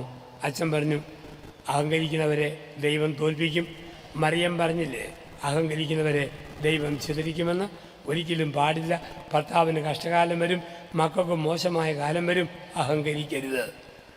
അച്ഛൻ്റെ ആകാംക്ഷ എന്തിനെക്കുറിച്ചാണ് ഇവൾ അലങ്കരിച്ചത്? അച്ഛൻ ചോദിച്ചു, മോളെ, നീ എന്തിൻ്റെ പേരിലാണ് നീ അഹങ്കരിച്ചത്? അവൾ പറഞ്ഞു, അച്ഛോ, എൻ്റെ സൗന്ദര്യത്തെ ഓർത്താണ് ഞാൻ അഹങ്കരിച്ചത്. അച്ഛൻ പറഞ്ഞു, മോൾ സമാധാനമായിട്ട് പൊക്കോളുക, തെറ്റിദ്ധാരണ പാപമല്ല, മോക്ക് സ്വസ്ഥമായിട്ട് പോകാം. അഹങ്കാരം പല വിധത്തിലാണ് മനുഷ്യൻ്റെ ജീവിതത്തിൽ കടന്നു വരിക. ക്രിസ്തു മനുഷ്യൻ്റെ 4 അഹങ്കാരങ്ങളെ യേശു പരിഹസിക്കുന്നുണ്ട്. മനുഷ്യൻ്റെ 4 അഹങ്കാരങ്ങളെ യേശു പരിഹസിച്ചു. 1, പാരമ്പര്യത്തിൻ്റെ അഹങ്കാരം. യേശു പരിഹസിച്ച 1-ാമത്തെ അഹങ്കാരം പാരമ്പര്യത്തിൻ്റെ അഹങ്കാരമാണ്. എന്താണ് പാരമ്പര്യത്തിൻ്റെ അഹങ്കാരം? ഞങ്ങൾക്ക് പൂർവ്വപിതാവായി അബ്രാഹമുണ്ട്, ഞങ്ങൾക്ക് നല്ല പാരമ്പര്യമുണ്ട്. ക്രിസ്തു പറഞ്ഞു, അബ്രഹാമിൽ നിന്നും മക്കൾ ജനിച്ചില്ലെങ്കിൽ കല്ലിൽ നിന്നും ജനിപ്പിക്കാൻ പറ്റും. പാരമ്പര്യം പറഞ്ഞ് ഞെളിഞ്ഞേക്കരുത്. നമ്മളൊക്കെ പാരമ്പര്യം പറയുന്നവരാ. കുലമഹിമകൾ, ഞാൻ നിൻ്റെ കുടുംബത്തിലെയാണ്, എൻ്റെ അപ്പൻ്റെ അപ്പൻ അതായിരുന്നു, എൻ്റെ അമ്മേൻ്റെ അപ്പൻ ഇതായിരുന്നു, ഇതെല്ലാം പറഞ്ഞാൽ ഞെളിയുന്ന മനുഷ്യരുണ്ട് പാരമ്പര്യം പറഞ്ഞ്. നമ്മളോട് പറയുന്നു, പാരമ്പര്യവും കുടുംബമഹിമയും പറഞ്ഞ് അഹങ്കരിക്കാതെ ജീവിക്കുന്ന കാലത്ത് നല്ല പാരമ്പര്യങ്ങൾ ഉണ്ടാക്കിയിട്ട് പോവുക. ഞാൻ മൂലം വീട്ടുപേര് വലുതാകണം, ഞാൻ മൂലം സ്ഥലപ്പേര് വലുതാകണം. കാരണം നമ്മൾ പാരമ്പര്യത്തിൽ ഊന്നുകല്ല, നല്ല പുതിയ പാരമ്പര്യങ്ങൾ ഉണ്ടാക്കണം. ഞാൻ വരുന്നത് കോട്ടയം ജില്ലയിലെ ഉഴവൂർ എന്ന സ്ഥലത്തു നിന്നാണ്. ഇവിടുന്ന് പോകുമ്പോൾ വെച്ചൂര്, കല്ലറ, കുറുപ്പന്തറ, കുറുതലങ്ങാട്, ഉഴവൂരിൽ 240ഓളം കുടുംബങ്ങൾ അമേരിക്കൻ പൗരത്വമുള്ള സമ്പന്നന്മാരാണ്. സാമ്പത്തികമായി നല്ല ഉയർന്നവർ, ഇഷ്ടംപോലെ പണമുള്ള വീട്ടുകാരൊത്തിരി. പക്ഷെ അവരെ ആരെയും ആൾക്കാർ ശ്രദ്ധിക്കുന്നില്ല. തേങ്ങ പൊതിക്കുന്ന, തേങ്ങ ഇട്ട് നടന്ന ഒരു മനുഷ്യൻ്റെ മകൻ, തുണി അലക്കി വെളുപ്പിച്ച് കൊടുത്ത ഒരു തുണിയലക്കുകാരിയുടെ മകൻ നന്നായിട്ട് പഠിച്ചു, പ്രശസ്തനായി, ഇന്ത്യയിൽ അറിയപ്പെടുന്നവനായി. ഉഴവൂരിൽ ആ വീടാണ് എല്ലാവരും ശ്രദ്ധിക്കുന്ന സ്മാരകം. മുൻ രാഷ്ട്രപതി KR നാരായണൻ ജീവിതം കൊണ്ട് പാരമ്പര്യം സൃഷ്ടിച്ചു. നമ്മുടെ ഏത് വീട്ടിൽ വീണാലും എവിടെയാണേലും നമ്മൾ നന്നായിട്ട് ജീവിച്ച് വീടിന് പാരമ്പര്യം ഉണ്ടാക്കണം, സമൂഹത്തിൽ പേരുണ്ടാക്കണം. യേശു പരിഹസിച്ചു പാരമ്പര്യത്തിൻ്റെ അഹങ്കാരം. വടക്കോട്ടൊക്കെ ചെല്ലും തോറുമുള്ള ഒരു പ്രത്യേകതയാണ്, വീട്ടുപേര് പറഞ്ഞ് ഞെളിയുന്നവരെ കാണാം, വീട്ടുപേര് പറഞ്ഞ് ഞെളിയുന്ന ആൾക്കാരെ കാണാം. ചില വീട്ടുപേരൊക്കെ ഉണ്ടായിട്ട് 10-200 വർഷം, അതിനു മുമ്പ് വീട്ടുപേരുകൾ ഒന്നുമില്ല. എൻ്റെ വീട്ടുപേര് പുത്തൻ പരിക്കൽ എന്നാണ്. പുത്തൻ പരിക്കൽ. പലരും ചോദിക്കും, PSCയിൽ ഒരു പുത്തൻ പരിക്കൽ മാത്യു സാറുണ്ടല്ലോ, അച്ഛൻ്റെ ആരെങ്കിലും ആണോ? എൻ്റെ ആരുമല്ല. ആരെല്ലാം പുത്തൻ പെരമെടുത്താലും പുത്തൻ പരിക്കൽ. ബേട്ടോൻ, പരവൻ, ഊരാളി, ഈഴവൻ, മലമ്പണ്ടാരം, ആരാണേലും പുതിയ പെരമെടുത്താൽ പുത്തൻ പരിക്കൽ. ഒരു മനുഷ്യൻ്റെ വീട്ടുപേര് ഞങ്ങളുടെ നാട്ടിൽ സ്വർണ്ണക്കുന്നേലെന്നായിരുന്നു. സ്വർണ്ണക്കുന്നേൽ, പേര് ഔസേപ്പ്. എല്ലാവരും വിളിച്ചു സ്വർണ്ണക്കുന്നേൽ ഔത സ്വർണ്ണക്കുന്നൽ ആവുത ഓമനിച്ച് വിളിച്ചു. മലമൂലിൽ വീട്, അല്പ സ്ഥലമേ ഉള്ളൂ. 3 മെഡിക്കൽ പെൺപിള്ളേർ നേഴ്സിംഗ് പഠിച്ചു, പാസ്സായി, ഗൾഫിൽ ജോലി കിട്ടി. ഗൾഫിൽ ജോലി കിട്ടിയപ്പോൾ ഈ പെൺപിള്ളേർ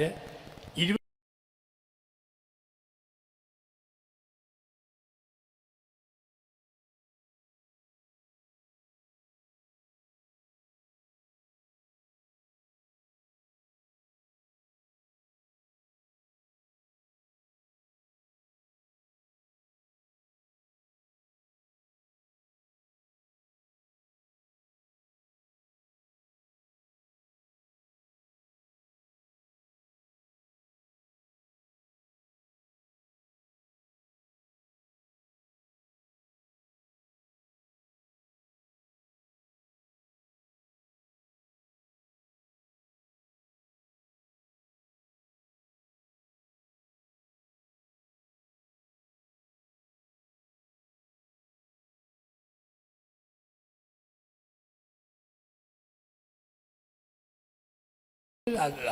ക്രിസ്തു പരിഹസിച്ചു പാരമ്പര്യത്തിൻ്റെ അഹങ്കാരം. ക്രിസ്തു പരിഹസിച്ച രണ്ടാമത്തെ അഹങ്കാരമാണ് അറിവിൻ്റെ അഹങ്കാരം. യേശു ക്രിസ്തു പരിഹസിച്ച രണ്ടാമത്തെ അഹങ്കാരം അറിവിൻ്റെ അഹങ്കാരം. കുറേയേറെ പേര് യേശുവിൻ്റെ അടുത്ത് എന്ന് പറഞ്ഞു, ഞങ്ങൾക്ക് ഗ്രീക്ക് സംസ്കാരങ്ങളും യഹൂദ സംസ്കാരങ്ങളും കാണാപ്പാടും അറിയാം, ഞങ്ങൾക്ക് നല്ല അറിവുണ്ട്. യേശു പറഞ്ഞു, വിജ്ഞാനികളിൽ നിന്നും വിവേകികളിൽ നിന്നും മറച്ചു വെച്ച ദൈവരാജ്യ രഹസ്യങ്ങൾ ശിശുക്കൾക്ക് വെളിപ്പെടുത്തും. അറിവ് പറഞ്ഞ് അഹങ്കരിക്കരുത്. മലയാളിയുടെ ഏറ്റവും വലിയ പ്രത്യേകതയാണ് അറിവിൻ്റെ അഹങ്കാരം കാണിക്കുക. അറിവിൻ്റെ അഹങ്കാരം. ABCD M വരെ അറിയാവുന്നവരും മുറി ഇംഗ്ലീഷ് പറയുന്നതാകാം. ഒരു കാമുകനും കാമുകയും കോളേജ് പിള്ളേരാണ്. 2 പേർക്കും അല്പം ഇംഗ്ലീഷ് അറിയാം. അവർ ബീച്ചിൽ ചെന്നു. സ്നേഹം മൂത്ത അവൻ്റെ വലതുകൈ എടുത്തിട്ട് അവളുടെ വലതുകയിൽ അവനൊരു ഉമ്മ കൊടുത്തു. അവൾ പറഞ്ഞു, താങ്ക് യു. അവൻ പറഞ്ഞു, നോ മെൻഷൻ പ്ലീസ്. അവൾ പറഞ്ഞു, ഒരു മനുഷ്യനോടും ഞാൻ പറയുകയില്ല, ഇത്രേ അറിയത്തുള്ളൂ. ഇത് വെച്ചാണ് കടുങ്കൈകൾ നടത്തുക. മെൽബണിൽ ഞാൻ ധ്യാനിപ്പിച്ചപ്പോൾ ഒരു മലയാളി ആൻറ്റിയെ കണ്ടു. നാട്ടിൽ സാമ്പത്തികമായി വളരെ തകർന്നു പോയവർ ഇപ്പം ജോലിയായി പച്ച പിടിച്ചു. അല്പമൊക്കെ സമ്പത്തായി എന്ന് ആ സ്ത്രീക്ക് എന്നോടൊന്ന് പറയണം. എന്നോട് പറഞ്ഞു, അച്ഛാ, ഞങ്ങളുടെ ദാരിദ്ര്യമൊക്കെ മാറി പടിപടിയായി ഞങ്ങളിപ്പോൾ പച്ച പിടിച്ചുകൊണ്ടിരിക്കുകയാണ്. കേരളത്തിൽ മെയിൻ റോഡ് സൈഡിൽ 10 സെൻറ്റ് വീതം 5 പ്ലോട്ട് ഞങ്ങൾ മേടിച്ചിട്ടുണ്ട്. സമ്പത്തുണ്ടെന്ന് കാണിക്കാൻ വേണ്ടിയാണ്. ഇപ്പോൾ എൻ്റെ ഹസ്ബൻഡിന് നല്ല പേയ്മെൻറ്റ് ശമ്പളം. ഇപ്പോൾ ഷോർട്ടായിട്ട് പറഞ്ഞു, എൻ്റെ ഹസ്ബൻഡിനിപ്പം നല്ല പേ ഉണ്ട്, എനിക്കും നല്ല പേ ഉണ്ട്, മക്കൾക്കൂടെ പേ പോയേക്കാന്നുകൊണ്ടിരിക്കുകയാണ്. മലയാളി ഈ സ്വഭാവമാണ്. അഹങ്കാരം കാണിക്കുന്ന മലയാളികളുണ്ട്. ക്രിസ്തു പരിഹസിച്ചു. അറിവിൻ്റെ അഹങ്കാരത്തെ യേശു പരിഹസിച്ചു. അറിവിൻ്റെ അഹന്തയെ യേശു പരിഹസിച്ചു. 1 പാരമ്പര്യത്തിൻ്റെ, 2 അറിവിൻ്റെ. യേശു പരിഹസിച്ച 3ാമത്തെ അഹങ്കാരം ഭക്തിയുടെ അഹന്തയാണ്. ഭക്തിയുടെ അഹന്ത. ശിഷ്യന്മാർ പറഞ്ഞു, നിന്റെ നാമത്തിൽ രോഗികളെ സുഖപ്പെടുത്തി പിശാചുകളെ ബഹിഷ്കരിച്ചു, ഞങ്ങളിൽ ദൈവികമായ ശക്തിയുണ്ട്. ക്രിസ്തു പറഞ്ഞു, നിന്നെ ഒന്നും ഞാൻ അറിയുകയില്ല എന്ന് വിധി ദിവസത്തിൽ പറയേണ്ടി വരും. നിന്നെ ഒന്നും ഞാൻ അറിയില്ല എന്ന് വിധി ദിവസത്തിൽ പറയേണ്ടി വരും. ഭക്തിയുടെ അഹന്ത. ചിലപ്പോൾ നമുക്ക് തന്നെ തോന്നാം, മറ്റു പലരേക്കാൾ കൂടുതലായി ഞാൻ പള്ളിക്ക് സ്തോത്രക്കാഴ്ച കൊടുക്കുന്നുണ്ട്, ഞാൻ അല്പം കൂടി സംസാരിക്കുന്നുണ്ട്, കുറച്ചുകൂടെ പ്രാർത്ഥിക്കുന്നുണ്ട്, ഞാൻ അല്പം കൂടി ദേവാലയവുമായി ബന്ധപ്പെട്ടാണ്, മറ്റു വല്ലതും അങ്ങനെയല്ല. ഇങ്ങനെ ചിന്തിക്കുമ്പോൾ അത് ഭക്തിയുടെ അഹന്തയാണ്. വേറെ ചിലരുണ്ട്, കത്തോലിക്ക വിഗ്രഹാരാധകർ, ഞങ്ങൾ മാത്രം ആത്മാവിലും സത്യത്തിലും ആരാധിക്കുന്നവർ. അത് ഭക്തിയുടെ അഹന്തയാണ്. നമ്മുടെ ജീവിതത്തിൽ ഭക്തിയുടെ നാമത്തിൽ അഹങ്കരിക്കാൻ ഒന്നുമില്ല. ദൈവം തരുന്ന ഒരു ദാനമാണ് ഭക്തി. അത് കിട്ടാൻ വേണ്ടി പ്രാർത്ഥിക്കുക, ഭക്തിയോടെ ജീവിക്കുക. ഭക്തിയുടെ അഹന്തയെ യേശു പരിഹസിച്ചു. 4ാമത് യേശു പരിഹസിച്ചത് അധികാരത്തിൻ്റെ അഹന്തയാണ്. അധികാരത്തിൻ്റെ അഹന്ത ആർക്കാണ് പിടികൂടിയത്? പത്രോസിന്. പത്രോസിന് തോന്നി, കെട്ടുവാനും മുറിക്കുവാനും സമസ്ത അധികാരമുള്ള ഞാൻ ഇന്ന് ഹീറോയാണ്, ഇന്നലെ വരെ സീറോയാണ്, ഇന്ന് മുതൽ ഹീറോയാണ്. അല്പം അഹങ്കാരം. ഉടനെ ക്രിസ്തു പറഞ്ഞു, പത്രോസേ, പ്രായമാകുമ്പോൾ നിന്റെ അര മറ്റൊരാൾ മുറുക്കുകയും നിനക്കിഷ്ടമില്ലാത്തടത്തേക്ക് നീ മറ്റുള്ളവരാൽ ആനയിക്കപ്പെടുകയും ചെയ്യും എന്ന് പറഞ്ഞാൽ വാണം പോലെ പൊങ്ങിയവരെല്ലാം വടി പോലെ കീഴോട്ട് പോരും. നിത്യകാല ഹീറോമാരില്ല, നിത്യകാല ഹീറോയിന്മാരുമില്ല. ഞാൻ എട്ടിപ്പടിക്കുന്ന സമയം എൻ്റെ അപ്പൻ പട്ടാളത്തിൽ നിന്ന് പിരിഞ്ഞു വന്ന കാലം, അപ്പൻ പട്ടാള ഡ്രൈവറായിരുന്നു, പട്ടാളത്തിൽ നിന്ന് പിരിഞ്ഞു വന്ന കാലം.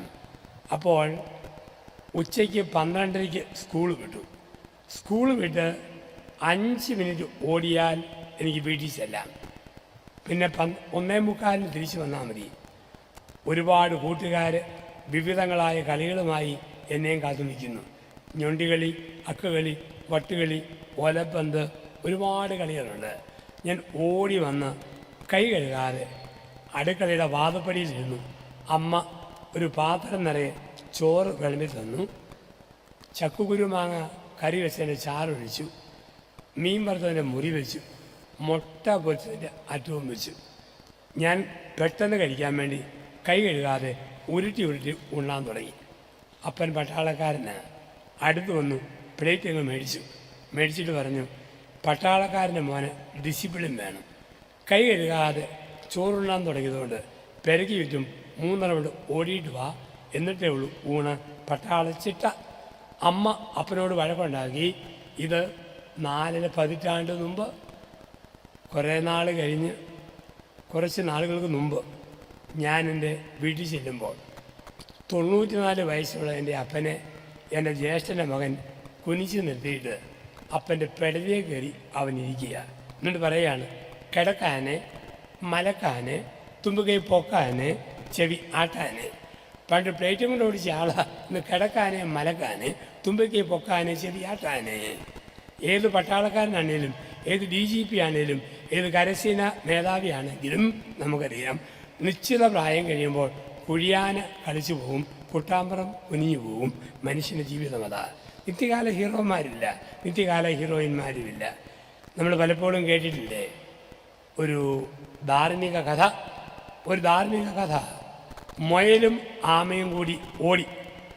ആമയും മുയലും കൂടി ഓടി. മുയലോർത്തു ഇടയ്ക്കൊന്നും മയങ്ങാം, ആമ എഴിഞ്ഞു വരുമ്പം ചാടി ചെന്ന് മെഡൽ മേടിക്കാം.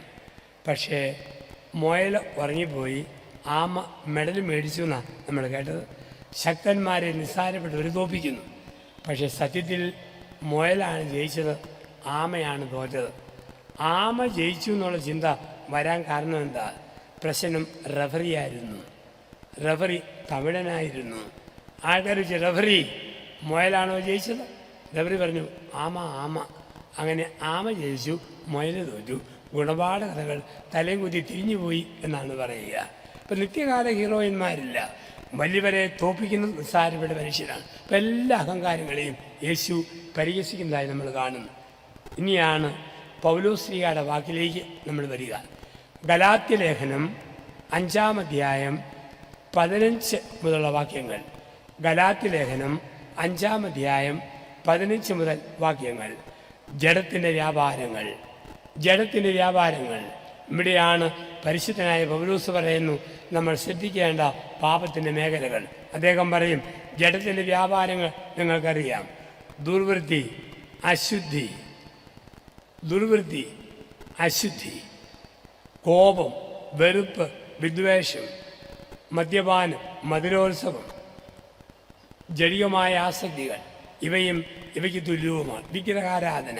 ഇതെല്ലാം പൗലോസ്ലീഹ അക്കമിട്ട് പഠിപ്പിക്കുന്നു, അക്കമിട്ട് ഓർമ്മിപ്പിക്കുന്നു. പാപത്തിൻ്റെ ഒന്നാമത്തെ അവസ്ഥ നിയന്ത്രിക്കാൻ പറ്റാത്ത കോപം. ഇത് പാപത്തെ സൂചിപ്പിക്കുന്നു. നിയന്ത്രിക്കാൻ പറ്റാത്ത കോപം. മാന്യമായിട്ട് കോപിക്കാം, മാന്യതയില്ലാതെ കോപിക്കരുത്. ക്ഷിപ്രകോപങ്ങൾ, പൊട്ടിത്തെറികൾ, ബഹളങ്ങൾ നമുക്ക് ചേർന്നതല്ല. അരിശം വരുമ്പം തോന്നിയതെല്ലാം ഭാര്യയോട് പറയല്ലേ. അരിശം വരുമ്പം തോന്നിയതെല്ലാം ഭർത്താവിനോട് പറയല്ലേ. അരിശം വരുമ്പം ഉള്ളി തോന്നിയതെല്ലാം മക്കളോട് പറയരുത്. നിയന്ത്രണം വേണം. സൂര്യാസ്തമയത്തിന് മുമ്പ് കോപാസ്തമയം സംഭവിക്കണം. ഫിലിപ്പിയർ എഫേസ്യസ് ലേഖനം 4 പറയുന്നു, സൂര്യൻ അസ്തമിക്കുന്നതിന് മുമ്പ് കോപം അസ്തമിച്ചിരിക്കണം. കോപം വെച്ചുകൊണ്ട് രാത്രി ഉറങ്ങാൻ പോകരുത്. എത്ര കോപം വന്നാലും ശാന്തമായി അതിനെ അതിജീവിക്കണം. നിയന്ത്രിക്കാൻ പറ്റാത്ത കോപമുണ്ടോ അതിനെ വിളിക്കുന്നു പാപം എന്ന്. ചിലക്കെന്തോ ഒരു അരിശവ. ഞാനൊരു വീടിൻ്റെ സ്റ്റെപ്പ് കയറി ചെല്ലുക. കയറി ചെന്നപ്പോൾ എൻ്റെ തലയുടെ മുകളിലൂടെ ഒരു ടൈം പീസ് മൂളി പറന്നു പോയി. ഞാൻ തല കുനിച്ചതുകൊണ്ട് നെറ്റിക്ക് കയറി കിട്ടിയില്ല. വീട്ടിൽ അകത്ത് ചെന്നപ്പോൾ കെട്ടിയവൻ നനഞ്ഞ കോഴിയെപ്പോലെ നിൽക്കുന്നു. ഭാര്യ ഭദ്രകാളിക്ക് ഭ്രാന്തി പിടിച്ചതുപോലെ ഉറഞ്ഞു തുള്ളുന്നു. ഞാൻ ചോദിച്ചു, എന്നാ പറ്റി? കെട്ടിയവൻ പറഞ്ഞു, അച്ഛൻ കേട്ടിട്ടില്ലേ, സമയം പറന്നു പോകും. പറന്നു പോയതാ. അവൾ എനിക്കിട്ടെറിഞ്ഞു. ഞാൻ മാറിയപ്പോൾ ഉന്നം തെറ്റി അത് പറന്നു പോയതാ. കോപത്തിൻ്റെ അവസ്ഥകളുണ്ട്. നിയന്ത്രണമില്ലാത്ത കോപമുണ്ടോ ആ കോപത്തെ സൂചിപ്പിക്കുന്നു കോപം പാപം. വീണ്ടും പറയുന്നു ദുർവൃത്തി അശുദ്ധി. ദുർവൃത്തി അശുദ്ധി എന്താണ്? ദുർവൃത്തി അശുദ്ധി സ്വയംഭോഗം, സ്വർഗഭോഗം, നീലക്കാസറ്റ്, മഞ്ഞപ്പുസ്തകങ്ങൾ, ജടികമായ ആഗ്രഹങ്ങളുടെ നിറവേറ്റൽ, ഇതൊക്കെ വിളിക്കുന്ന വാക്കാണ് ദുർവൃത്തി അശുദ്ധി. അപ്പോൾ അങ്ങനെയുള്ള എന്തെങ്കിലും ഉണ്ടോ? ആഭിചാരം. എന്താ ആഭിചാരം? രാഹുകാലം, വാരഫലം, ഗുളികൻ, ഇതിലൊക്കെ വിശ്വസിക്കുക. ബൈബിൾ വായിക്കുമ്പോഴാണ് അധ്വാനിക്കുന്നവരും ഭാരം വഹിക്കുന്നവരും എൻ്റെ അടുക്കൽ വരിക, ഞാൻ നിങ്ങളെ ആശ്വസിപ്പിക്കാം. പെട്ടെന്ന് ഉത്തരത്തിലെ പല്ലി ഒന്ന് ചലച്ചു. അയ്യോ, ദൈവം പറഞ്ഞത് എത്ര സത്യമാണ്. പല്ലി ചലിക്കുന്ന കണ്ടില്ലേ? ഈ ടൈപ്പ് മനുഷ്യരുണ്ട്. ആഭിചാരം, കോപം, ദുർവൃത്തി, അശുദ്ധി, ആഭിചാരം. വീണ്ടും എടുത്തു പറയുന്നു മദ്യപാനം. മദ്യപാനം ഗലാത്യ ലേഖനം 5:21. മദ്യപാനിക്ക് സ്വർഗരാജ്യം ഇല്ല. മദ്യപാനി സ്വർഗത്തിൽ നിന്നും അകന്നാണ്. മദ്യപാനിക്ക് സ്വർഗരാജ്യം ഇല്ല എടുത്തു പറയുന്നു. അപ്പം മദ്യത്തിൻ്റെ ബന്ധനം പാപത്തെ സൂചിപ്പിക്കുന്നു. വീണ്ടും പറയുന്നു ക്ഷമിക്കാത്ത മനസ്സ്. വെറുപ്പ്, വിദ്വേഷം, വൈരാഗ്യം, പിണക്കം എന്ന് പറയുമ്പോൾ അതിന് മൊത്തം വിളിക്കുന്ന വാക്കാണ് ക്ഷമിക്കാത്ത മനസ്സ്. നമ്മുടെയൊക്കെ ജീവിതത്തിൽ ക്ഷമിക്കാത്ത ഒരു മനസ്സുണ്ടോ? ക്ഷമിക്കാത്ത മനസ്സ്. ദൈവം പോലും പിതാവ് ഇവർ ചെയ്യുന്നത് എന്തെന്നറിയായാൽ ഇവരോട് ക്ഷമിക്കണമേ എന്ന് പ്രാർത്ഥിച്ചവരാ. നമുക്കിന്ന് ക്ഷമ വളരെ കുറവാണ്. ഒരു പള്ളിയിൽ ധ്യാനിപ്പിക്കാൻ ചെന്നപ്പോൾ അപ്പനും മോനും കൂടി ശക്തമായ പിണക്കം. പിണക്കത്തിൻ്റെ കാരണം ചോദിച്ചപ്പം കുഴപ്പം മോൻ്റേതാണ്. അവന് കല്യാണം കഴിഞ്ഞ നാൾ മുതൽ അമ്മയും വേണ്ട അപ്പനും വേണ്ട, അവൻ്റെ ഭാര്യ മാത്രം മതി. ചില പൊട്ടന്മാർ പെണ്ണ് കെട്ടിക്കഴിഞ്ഞാൽ പിന്നെ ഭാര്യയും കൊണ്ട് പോകുന്ന കണ്ടാൽ തോന്നും തിരുനാളിന് തോരണം കെട്ടി അലങ്കരിക്കാൻ കമുകന്തടിയും ചുവന്നുകൊണ്ട് പോകുന്നതല്ല. അപ്പം ഇവന് അമ്മ വേണ്ട അപ്പം വേണ്ട, ഭാര്യ മാത്രം മതി. ഞാൻ പറഞ്ഞു, എടാ, അപ്പൻ്റെ കണ്ണുനീരും അമ്മയുടെ കണ്ണുനീരും ആസിഡാ. അപ്പൻ്റെ അമ്മയുടെയും കണ്ണു നിറഞ്ഞാൽ നിൻ്റെ കുടുംബം ചാരമായി പോവും. അതുകൊണ്ട് അപ്പനോടും അമ്മയോടും മാപ്പ് ചോദിക്കണം, ക്ഷമ പറയണം, എങ്കിലേ അനുഗ്രഹം വരൂ. അവൻ പറഞ്ഞാൽ ക്ഷമ ചോദിക്കാം. അപ്പനോട് പറഞ്ഞു, അവൻ ക്ഷമ ചോദിക്കുമ്പോൾ അപ്പൻ അവനെ അനുഗ്രഹിച്ചേക്കണം. അപ്പൻ സമ്മതിച്ചു.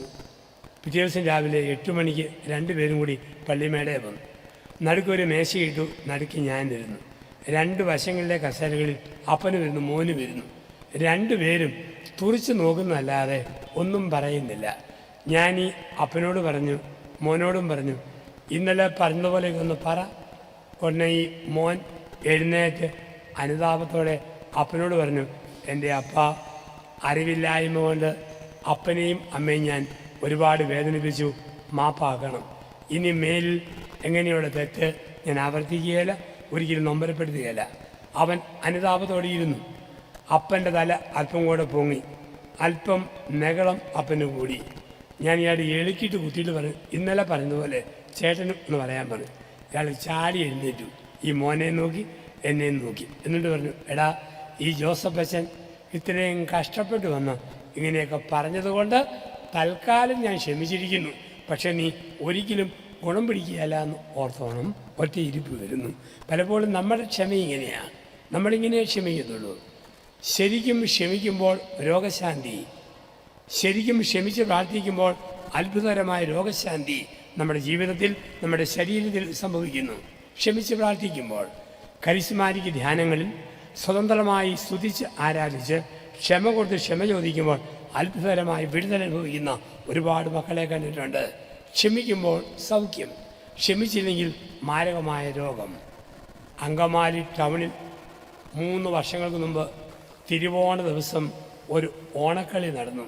ഒരു ഓണക്കളി 200 മീറ്റർ ദൂരത്തിൽ റോഡ് മുഴുവൻ ഫ്രീ ആക്കിയിട്ടു. റോഡ് ഫ്രീ ആക്കിയിട്ടപ്പോൾ ഉച്ച കഴിഞ്ഞ് 2:30 ഒരു റെഫറി വന്ന് വിസിൽ നീട്ടി ഊതി. 5 ചെറുപ്പക്കാരിയായിരുന്നു ഒരു മുഴുത്ത വടം കൊണ്ടുവന്ന റോഡിൻ്റെ നടുക്കോട്ട് വെച്ചു.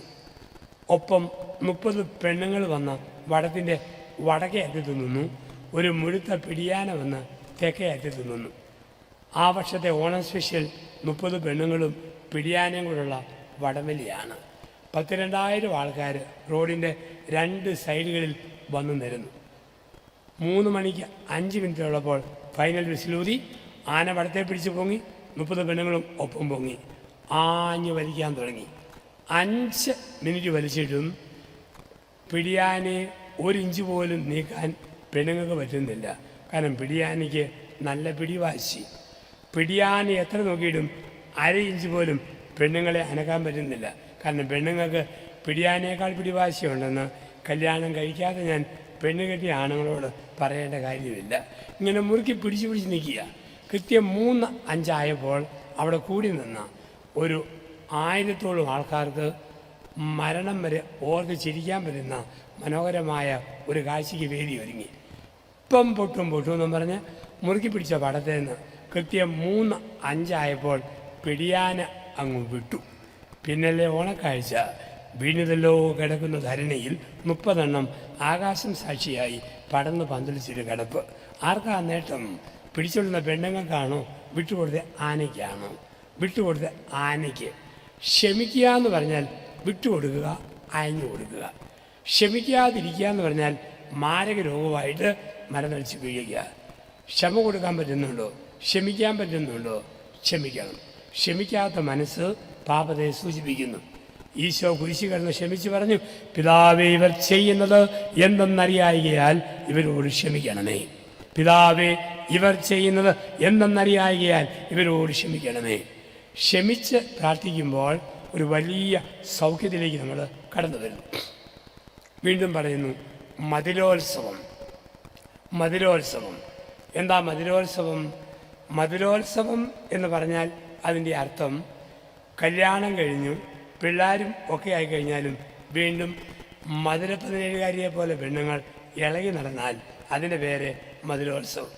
കല്യാണം കഴിഞ്ഞ് മക്കളായി ഭാര്യയായി എല്ലാമായി എന്നിട്ടും വീണ്ടും കോളേജ് കുമാരനെ പോലെ മിനിങ്ങി ഒരു കെട്ടിയവൻ നടന്നാൽ മറ്റ് പെണ്ണുങ്ങളെ ആകർഷിക്കാൻ ശ്രമിച്ചാൽ മധുരോത്സവം. വിവാഹിതനായ പുരുഷൻ ഭാര്യയ്ക്കപ്പുറത്ത് മറ്റ് പെണ്ണുങ്ങളോട് ഒത്തിരി വിളഞ്ഞ് അണിഞ്ഞു നടന്നാൽ അതിന് വിളിക്കുന്ന വാക്ക് മധുരോത്സവം.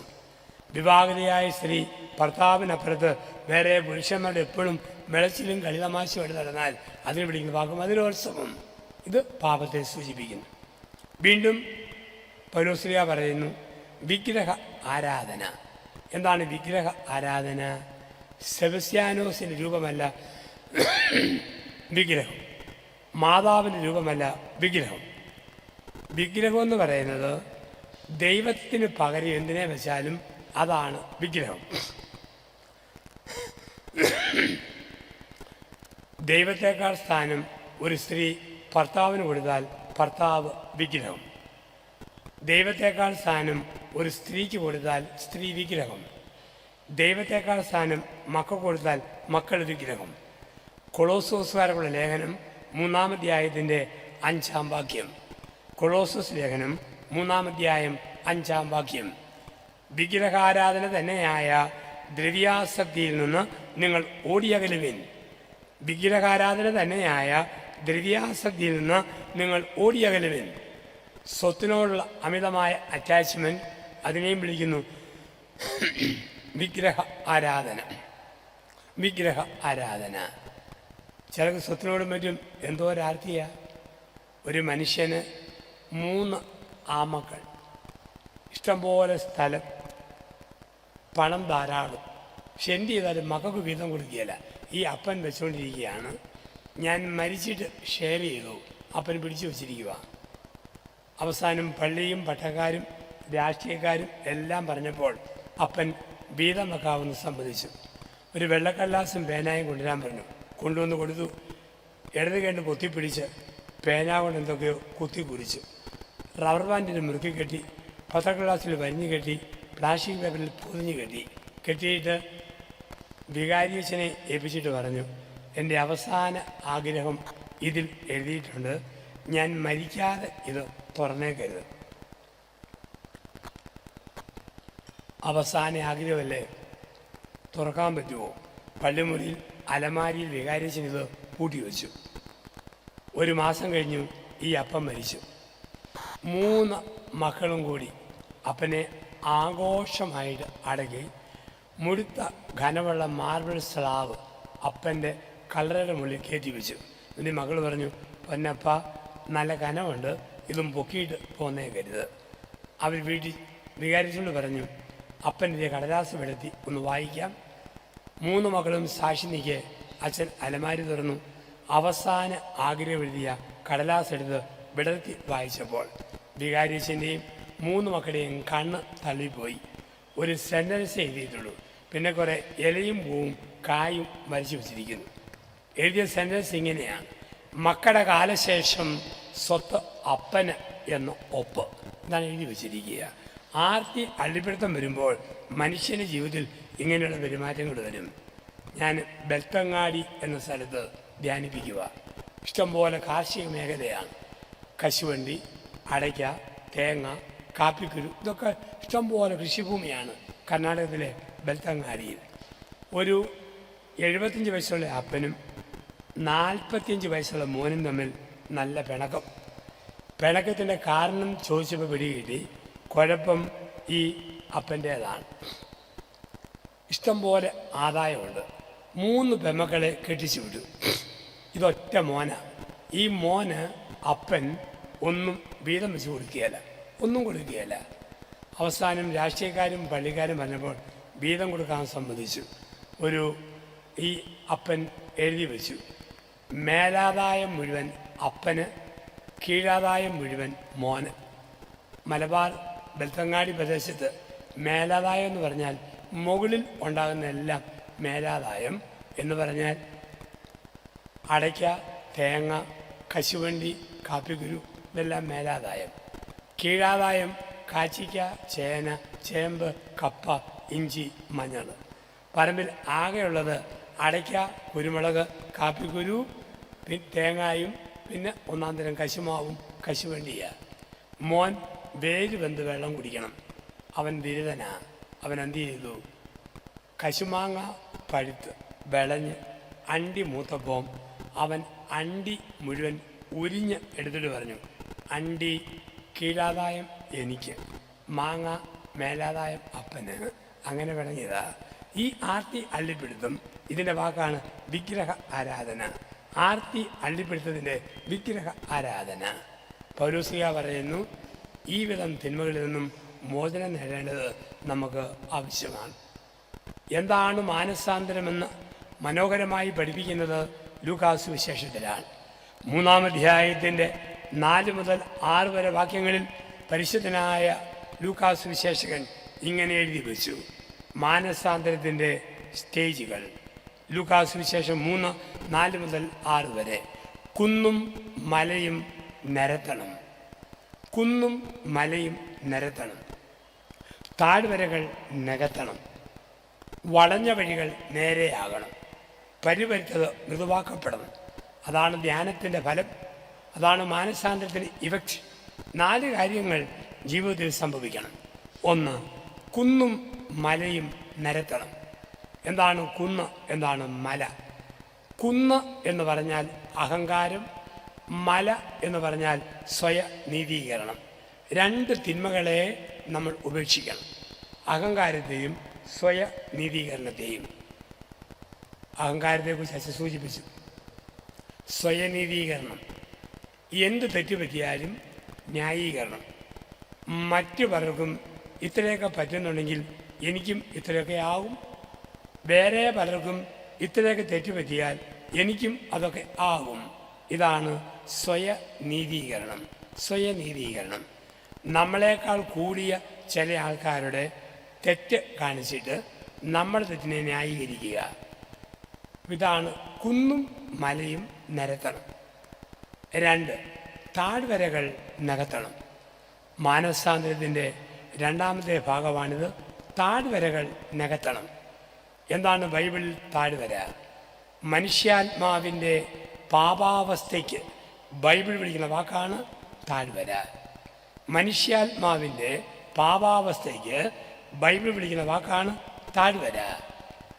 അഗാധത്തിൽ നിന്ന് നിന്നെ ഞാൻ വിളിക്കുന്നു. തിന്മ ചെയ്ത മനുഷ്യൻ ഒരു കുഴിയിലാണ്, പാപത്തിൻ്റെ കുഴിയിൽ, തിന്മയുടെ കുഴിയിൽ. ആ കുഴിയിൽ നിന്നും ജീവകാരുണ്യ പ്രവൃത്തികൾ, പരസ്നേഹ പ്രവൃത്തികൾ, ദാനധർമ്മങ്ങൾ, തപശ്ചര്യാദികൾ അതിലൂടെ കയറി വരണം. നമ്മുടെ കുഴിയില്ല. ഒരു വലിയ തടാകം, തടാകത്തിൽ 500 മത്സ്യങ്ങൾ. ഒരു മീൻപിടുത്തക്കാരൻ ഈറ്റക്കമ്പിൻ്റെ അറ്റത്ത് നൂല് കെട്ടി ചൂണ്ട കോർത്ത് മണ്ണരയും കോർത്ത് ഈ തടാകത്തിലേക്ക് ഇട്ടു. എല്ലാ മീനും തലയും വെട്ടിച്ച് വാലുപാട്ടി ഈ ചൂണ്ടയിലെ ഇരയുടെ അടുക്കിലേക്ക് വന്നു. ഏറ്റവും മുഴുത്ത അമ്മയും പറഞ്ഞു, തള്ളമീൻ, കുഞ്ഞുങ്ങളൊക്കെ മാറി നിൽക്കുക, ഞാൻ പോയി ഒന്ന് നോക്കട്ടെ ഇതെന്താണെന്ന്. തെന്നി ചെന്ന് ഈ തള്ളമീൻ ഒരു കൊത്തിയ പാടെ ചൂണ്ട തൊണ്ടയിലുടക്കി. മീൻപിടുത്തക്കാരൻ ചൂണ്ട മുകളിലോട്ട് പൊക്കുമ്പോൾ വായുവിൽ ചൂണ്ടയിൽ കിടന്ന് തള്ളമീൻ മരണപ്രാളത്തോടെ കിടന്ന് പിടയ്ക്കാൻ തുടങ്ങി. ഇതറിയത്തില്ലാത്ത കുറേ പാവപ്പെട്ട കൊച്ചു മീനുകൾ വെള്ളത്തിൽ കിടന്ന് പറയുക, ഓ, നമ്മുടെ ലോകം കമ്പ്, കല്ല്, മുട്ടി, എന്ത് വൃത്തികെട്ട വെള്ളം. അമ്മയുടെ ലോകം സ്വർഗം. കണ്ടില്ലേ, അമ്മ സന്തോഷം കൊണ്ട് ഡിസ്കോ ഡാൻസ് കളിക്കുന്നു, ബ്രേക്ക് ഡാൻസ് കളിക്കുന്നു. അത് മത്സ്യത്തിൻ്റെ ഡിസ്കോ ഡാൻസ് അല്ല, അവസാനത്തെ മരണപ്രാളമാണ്. എല്ലാ പാപവും ഒരു ചൂണ്ടയെ കുത്തുന്ന പോലെ. മദ്യക്കുപ്പി ഒരു ചൂണ്ടയാ, സിഗരറ്റ് പാക്കിൽ ഒരു ചൂണ്ടയാ, സെക്സ് ഒരു ചൂണ്ടയാ, ബ്ലൂ ഫിലിം ഒരു ചൂണ്ടയാ, വൃത്തികെട്ട സൈറ്റുകൾ സന്ദർശിക്കുന്ന ഒരു ചൂണ്ടയാ. ഇതാണ് അഗാധം, തിന്മയുടെ കുഴി. അവിടെ നന്മകൾ, പരസ്നേഹ പ്രവൃത്തികൾ, ജീവകാരുണ്യ പ്രവൃത്തികളാൽ തിന്മയുടെ കുഴികൾ നികത്തണം. 3, വളഞ്ഞ വഴികൾ നേരെയാകണം. ജീവിതത്തിൽ നേരെ വാ, നേരെ പോ, വളഞ്ഞ ഇടപാടൊന്നുമില്ല. സത്യസന്ധരായ മനുഷ്യരാണ് ജീവിക്കുക. വളഞ്ഞ വഴി നേരെയാകുക. 4, പരിവരുത്തത് മൃദുവാക്കപ്പെടണം. പരുക്കൻ ഭാഷ ഭാര്യയോട് പറഞ്ഞ ആൾ ഇന്നു മുതൽ അല്പം കൂടി മയമുള്ള വർത്തമാനം പറയണം. പരുഷമായ വാക്ക് ഭർത്താവിനോട് പറഞ്ഞവൾ ഇന്നു മുതൽ അല്പം കൂടെ നയത്തിൽ സംസാരിക്കണം.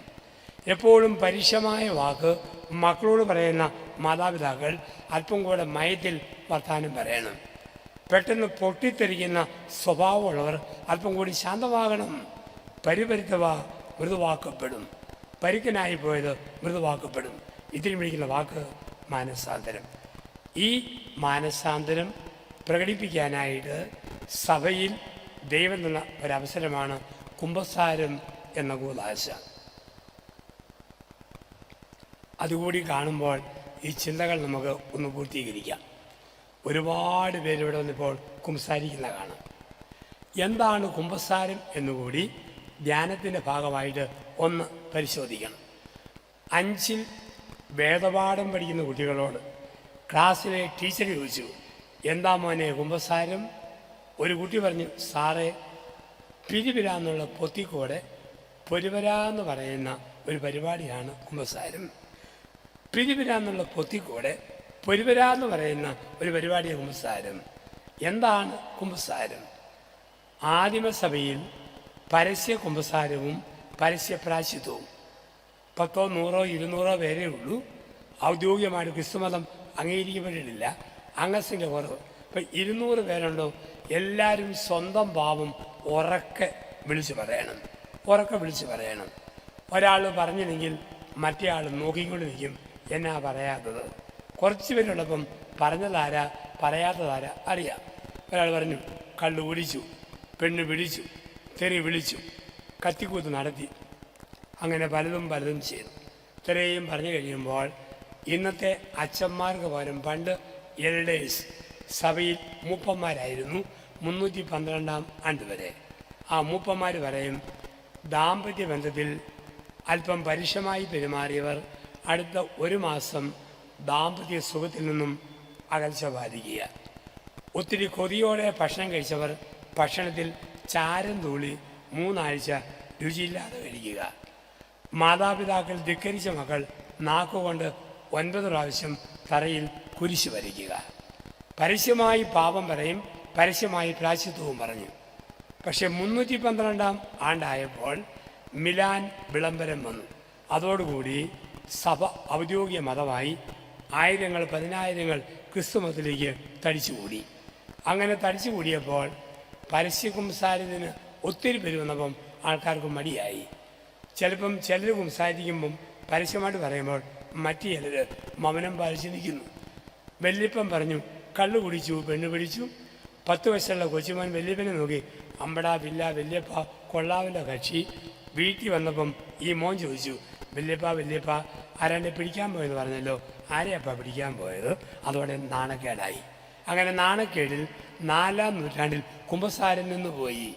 അപ്പോൾ അയർലൻഡ് എന്ന രാജ്യത്ത് 5-ാം നൂറ്റാണ്ടിൽ ഇപ്പോഴത്തെ കുമ്പസാരം ആരംഭിച്ചു. 5-ാം നൂറ്റാണ്ടിൽ ചെവിയിൽ കുമ്പസാരവും ചെവിയിൽ പ്രായശ്ചിത്തവും. പോർച്ചുഗീസുകാർ ഈ രീതി ലോകത്തെ പരിചയപ്പെടുത്തി. പോർച്ചുഗീസ് ഭാഷയിൽ ഇതിന് വിളിച്ചു കമ്പസോർ. കമ്പസോർ എന്ന് പറഞ്ഞാൽ ഏറ്റുപറച്ചിൽ. അതിൽ നിന്നും ഇംഗ്ലീഷിൽ കൺവെഷൻ, മലയാളത്തിൽ കുമ്പസാരം, ഈ പദങ്ങൾ നിലവിൽ വന്നു. പരസ്യ കുമ്പസാരവും പരസ്യപ്രായത്തിനു പകരം രഹസ്യ കുമ്പസാരവും രഹസ്യപ്രായശ്ചിത്തവും. ഇനി നമ്മൾ എന്തിനാ കുമ്പസാരിക്കുന്നത്? 3 മുറിവുകൾ ഉള്ളിൽ വന്നു പാപം മൂലം. ആ 3 മുറിവിൽ നിന്നും സൗഖ്യപ്പെടാൻ, അതാണ് ദ സാക്രമെൻ്റ് ഓഫ് റിക്കൺസിലിയേഷൻ. അനുരഞ്ജനത്തിൻ്റെ ഉദാശ. ദൈവത്തിൽ നിന്ന് അകന്നെങ്കിൽ ദൈവത്തിലേക്ക് അടുക്കണം. മനുഷ്യരിൽ നിന്ന് അകന്നെങ്കിൽ മനുഷ്യരോട് അടുക്കണം. മനസ്സാക്ഷിയിൽ വിള്ളൽ വീണെങ്കിൽ മനസ്സാക്ഷിയോട് രമ്യതപ്പെടണം.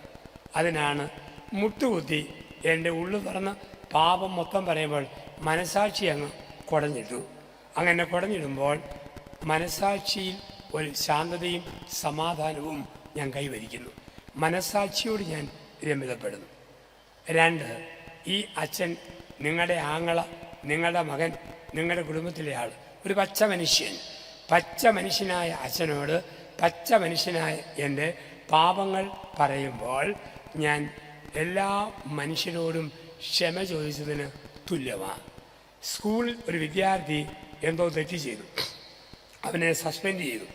അവൻ പ്രിൻസിപ്പാളോട് വന്ന് അവനെ തെറ്റ് ഏറ്റു പറഞ്ഞാൽ അവനെ സ്കൂളിലേക്ക് കൊണ്ടുവരാം. സ്കൂളിലെ എല്ലാവരോടും പറയേണ്ട, സഭയിൽ തെറ്റുപറ്റിയ ആൾ എല്ലാവരോടും പറയേണ്ട, സഭയുടെ പ്രിൻസിപ്പാളായിരിക്കുന്ന അച്ഛൻ്റെ അടുക്കെന്ന് പറയുമ്പോൾ സഭയോട് രമ്യതപ്പെട്ടു, മനുഷ്യനോട് രമ്യതപ്പെട്ടു. 1 മനസാക്ഷിയോട്, 2 മനുഷ്യനോട്, 3 ദൈവത്തോട്. സഭ ദൈവത്തിൻ്റെ പ്രതിപുരുഷനായി വൈദികനെ തരുമ്പോൾ ആ വൈദികനോട് പറയുമ്പോൾ എൻ്റെ ദൈവത്തോടാണ് ഞാൻ പറഞ്ഞത്. സഭയിൽ നമുക്കറിയാം, കുമ്പസാര രഹസ്യം പ്രാന്ത് പിടിച്ചാൽ പോലും ഒരച്ഛന് പറയാൻ പറ്റുകയില്ല. ദൈവം അത് തുടച്ചു കളയും. കുമ്പസാര രഹസ്യം പറയാൻ പറ്റുകയില്ല. അതേസമയം കുമ്പസാര രഹസ്യം പറയാത്തതിൻ്റെ പേരിൽ രക്തസാക്ഷിത്വം വഹിച്ച വിശുദ്ധ ജോൺ നെബുംസ്യാനോസിനെ പോലുള്ള വിശുദ്ധാത്മാക്കൾ സഭയിലുണ്ട്. കാരണം നമുക്കറിയാം, ഒരു തെറ്റ് പറ്റിയാൽ അത് അറിയേണ്ടവരോട് തുറന്ന് പറഞ്ഞു കഴിയുമ്പം നമുക്ക് എന്തൊരു സമാധാനമാണ്. ഒരു തെറ്റ് പറ്റിയാൽ അറിയേണ്ടവരോട് പറഞ്ഞു കഴിഞ്ഞാൽ മനസ്സിൽ സമാധാനം. സ്കൂളിൽ കോപ്പി അടിച്ച കൂട്ടി സാറടിച്ചു, അപ്പനും അമ്മയും കൂടെ അറിഞ്ഞ് ഒന്ന് തിരുത്തി കഴിഞ്ഞാൽ പിന്നെ കുഞ്ഞിന് എന്തോരാശ്വാസമാണ്. അറിയേണ്ടവരോട് പറഞ്ഞ് തിരുത്തി കഴിയുമ്പോഴാണ് ആശ്വാസം കിട്ടുക. കുട്ടനാട്ടിൽ ഒരു അപ്പനും അമ്മയും, അപ്പനും അമ്മയ്ക്കും 2 മക്കൾ. മൂത്തത് തങ്കമ്മ, വയസ്സ് 14, രണ്ടാമത്തെ തമ്പി, വയസ്സ് 10. 40 താറാവ് കുഞ്ഞുങ്ങളും 10 മുഴുത്ത താറാവും ഉണ്ടായിരുന്നു. അപ്പം അപ്പൻ, അമ്മ, തങ്കമ്മ, തമ്പി, താറാവ് കുഞ്ഞുങ്ങൾ, മുഴുത്ത താറാവ്, ഇത് അന്തരീക്ഷം. ഒരു ദിവസം അപ്പനും അമ്മയും ആലപ്പുഴയ്ക്ക് പോയപ്പോൾ തമ്പി താറാവ് കുഞ്ഞുങ്ങളെ കയ്യിലെടുത്ത് തട്ടിമുട്ടി കളിച്ചു. തമ്പിയുടെ ഏറ്റവും വലിയ ഹോബിയാണ് താറാവിനെ കയ്യിലെടുത്ത് തക്കിരിമുണ്ടൻ താറാവ്, തവിട്ടമുണ്ടൻ താറാവ് തട്ടി തട്ടി കളിക്കും. അങ്ങനെ കളിച്ചപ്പോൾ തമ്പിയുടെ വലത്തെ കൈപ്പത്തി കൊണ്ട് ഒരു താറാവും കുഞ്ഞ് പെടലി ഒടിഞ്ഞ് ചത്തുപോയി. ക്രൂരമായ കൊലപാതകത്തിന് ഒരേ ഒരു ദൃക്സാക്ഷി മാത്രം 14 വയസ്സുള്ള ചേച്ചി തങ്കമ്മ. തമ്പി ചോദിച്ചു, തങ്കമ്മേ എന്നാ എടുക്കും? തങ്കമ്മ ഒരു തമ്പി എന്നാ എടുക്കും? വരത്താൽ ഉളുമ്പ്, കൊലത്തിയാൽ അലമ്പ്, കുഴി മാന്തി ഇതിനെ കുഴിച്ചിടാം. മുറ്റത്ത് കുഴി മാന്തി കുഴിച്ചിട്ടു കുറേ ഉണങ്ങിയ ഓല കൂടി തൂത്തുകൂടി പുറത്തേക്കിടും. ഇത്രയും താറാവുള്ളത് കൊണ്ട് ഒരെണ്ണം ചത്ത കാര്യം അമ്മയും അപ്പനും അറിഞ്ഞില്ല, തങ്കമ്മയ്ക്ക് മാത്രം അറിയാം. അന്ന് മുതൽ തമ്പിക്ക് തങ്കമ്മയെ പേടി. ഇവളെങ്ങാനും ഒറ്റിക്കൊടുത്താലോ? തങ്കമ്മ അന്ന് മുതൽ ഈ പേര് പറഞ്ഞ് അവനെ മുതലെടുക്കാനും തുടങ്ങി. ഒരു ദിവസം വീട്ടിലെ തേയിലപ്പൊടി തീർന്നു പോയി. തള്ള പറഞ്ഞ്, തങ്കമ്മേ കടയിൽ പോയി തേയിലപ്പൊടി മേടിച്ചുകൊണ്ട് വാടി, ഇപ്പോൾ ടി വി കളിച്ചുകൊണ്ടിരിക്കുക. ഇപ്പം തങ്കമ്മ പറഞ്ഞു, തമ്പി ടി വിയിലുള്ള കളി കാണിച്ചൊക്കെ നിർത്തിയിട്ട് നീ പോയി തേയിലപ്പൊടി മേടിച്ചുകൊണ്ട് വാടാ. അവന് പോടി, എനിക്ക് കളിക്കണം. നിനക്ക് കളിക്കണമല്ലേ? തമ്പി താറാവ്. അവൻ ഓടിപ്പോയി തേയിലപ്പൊടി മേടിച്ചുകൊണ്ട് വന്നു.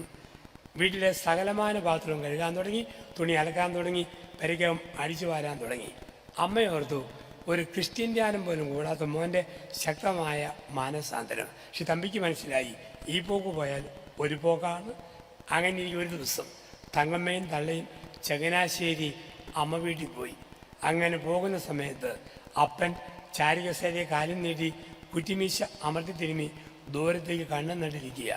തമ്പിക്ക് മനസ്സിലായി, ഇതാണ് സ്വീകാര്യമായ മണിക്കൂർ, രക്ഷയുടെ സമയം. അവൻ മുട്ടിയൊരുമി അപ്പൻ്റെ അടുക്കൽ ചെന്നു. സ്നേഹത്തോടെ അപ്പാന്ന് വിളിച്ചു. അപ്പൻ എന്നാടാ ഒരു പ്രത്യേക സ്നേഹം? ഒരു സംശയം ചോദിക്കാൻ വന്നതാ. എന്നാ മോനെ, അപ്പന് തമ്പിയോടാണോ താറാവിനോടാണോ കൂടുതൽ ഇഷ്ടം അറിയാൻ വേണ്ടി വന്നതാ. പിയറ താറാവാണോ? എൻ്റെ മോനോടല്ലേ.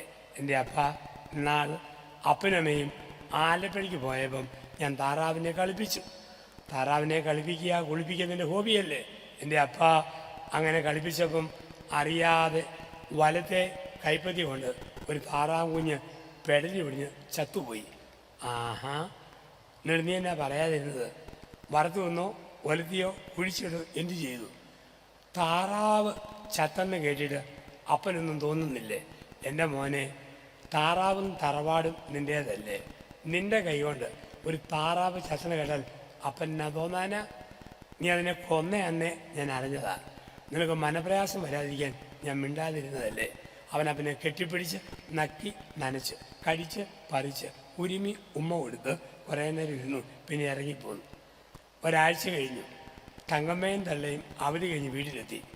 സംഭവിച്ചതൊന്നും തങ്കമ്മ അറിഞ്ഞില്ല. തമ്പി ക്രിക്കറ്റ് കളിക്കുക കൂട്ടുകാരുടെ കൂട്ടത്തിൽ. വീട്ടിലെ പഞ്ചസാര തീർന്നു പോയി. തള്ള പറഞ്ഞ്, തങ്കമ്മയെ കടയിൽ പോയി പഞ്ചസാര മേടിച്ചുകൊണ്ട് വാടി. തങ്കമ്മ തമ്പി കളി നിർത്തിയിട്ട് പഞ്ചസാര മേടിച്ചുകൊണ്ട് വാടാ. അവന് നട്ടിൽ നിന്ന് വീർന്നു, പെടലി വിടർന്നു. പോടി, സൗര്യപ്പെടുകയല്ലേ തമ്പി താറാവ്. അവൻ പറഞ്ഞു, നിൻ്റെ അമ്മയുടെ താറാവ് ഇന്നെവിടാടി താറാവ്? താറാവ് ഇന്നലെ നിൻ്റെ അമ്മയുടെ താറാവ് ഇന്നെവിടാടി താറാവ്? എപ്പോഴാണ് പറയാൻ പറ്റിയത്? തിരുത്തി കഴിഞ്ഞപ്പം. നമ്മൾ എന്തേലും തെറ്റ് ചെയ്ത് കഴിഞ്ഞപ്പോൾ നമ്മൾ തമ്പിയുടെ കൂട്ടാണ്, പിശാച് തങ്കമ്മയുടെ കൂട്ടാണ്. എപ്പോഴും പഴയ കാര്യം പറയും. മോനെ ഒരു പെണ്ണിനെ നോക്കിയില്ലേ? തമ്പി താറാവ്. മോളെ വേണ്ടാത്ത പോലെ നോക്കിയില്ലേ? തമ്പി താറാവ്. ഈ പഴയത് പറഞ്ഞ് കുറ്റബോധം തന്നുകൊണ്ടിരിക്കും. ശരിക്കും ഒന്ന് കുമ്പസാരിച്ച് കഴിയുമ്പോൾ അപ്പനോട് താറാവിനെ കൊന്ന കാര്യം പറഞ്ഞാൽ തമ്പിയെപ്പോലെ നമ്മൾ. അത് കഴിഞ്ഞ പിന്നെ മനസ്സിൽ നല്ല സമാധാനമാണ്. കുമ്പസാരം കഴിയുമ്പോഴും ഈ കുറ്റബോധമായിട്ട് പിശാച് വരും. തങ്കമ്മയെ പോലെ നീ ഒന്ന് വലിച്ചില്ലേ, നീ ഒന്ന് കുടിച്ചില്ലേ, ഒരാളെ തൊട്ടില്ലേ, വേണ്ടാത്ത പറഞ്ഞില്ലേ. കുമ്പസാരത്തിൽ ഏറ്റു പറഞ്ഞു കഴിഞ്ഞും വീണ്ടും ഓർപ്പിക്കും. അപ്പോൾ നമുക്ക് ഒതുക്കത്തിൽ കട്ടിലേക്ക് അമർന്ന് കിടന്ന് ആരും കേൾക്കാതെ പറയാൻ പറ്റണം, നിൻ്റെ അമ്മയുടെ താറാവ് ഇനി ഞാൻ പുതിയ ആളാണ്, ഞാൻ കുമ്പസാരിച്ച ആളാണ്. കുമ്പസാരമെന്ന കൂതാശയിലൂടെ ഒരു പുതിയ വ്യക്തിത്വം നമ്മളിലേക്ക് കടന്നു വരുന്നു.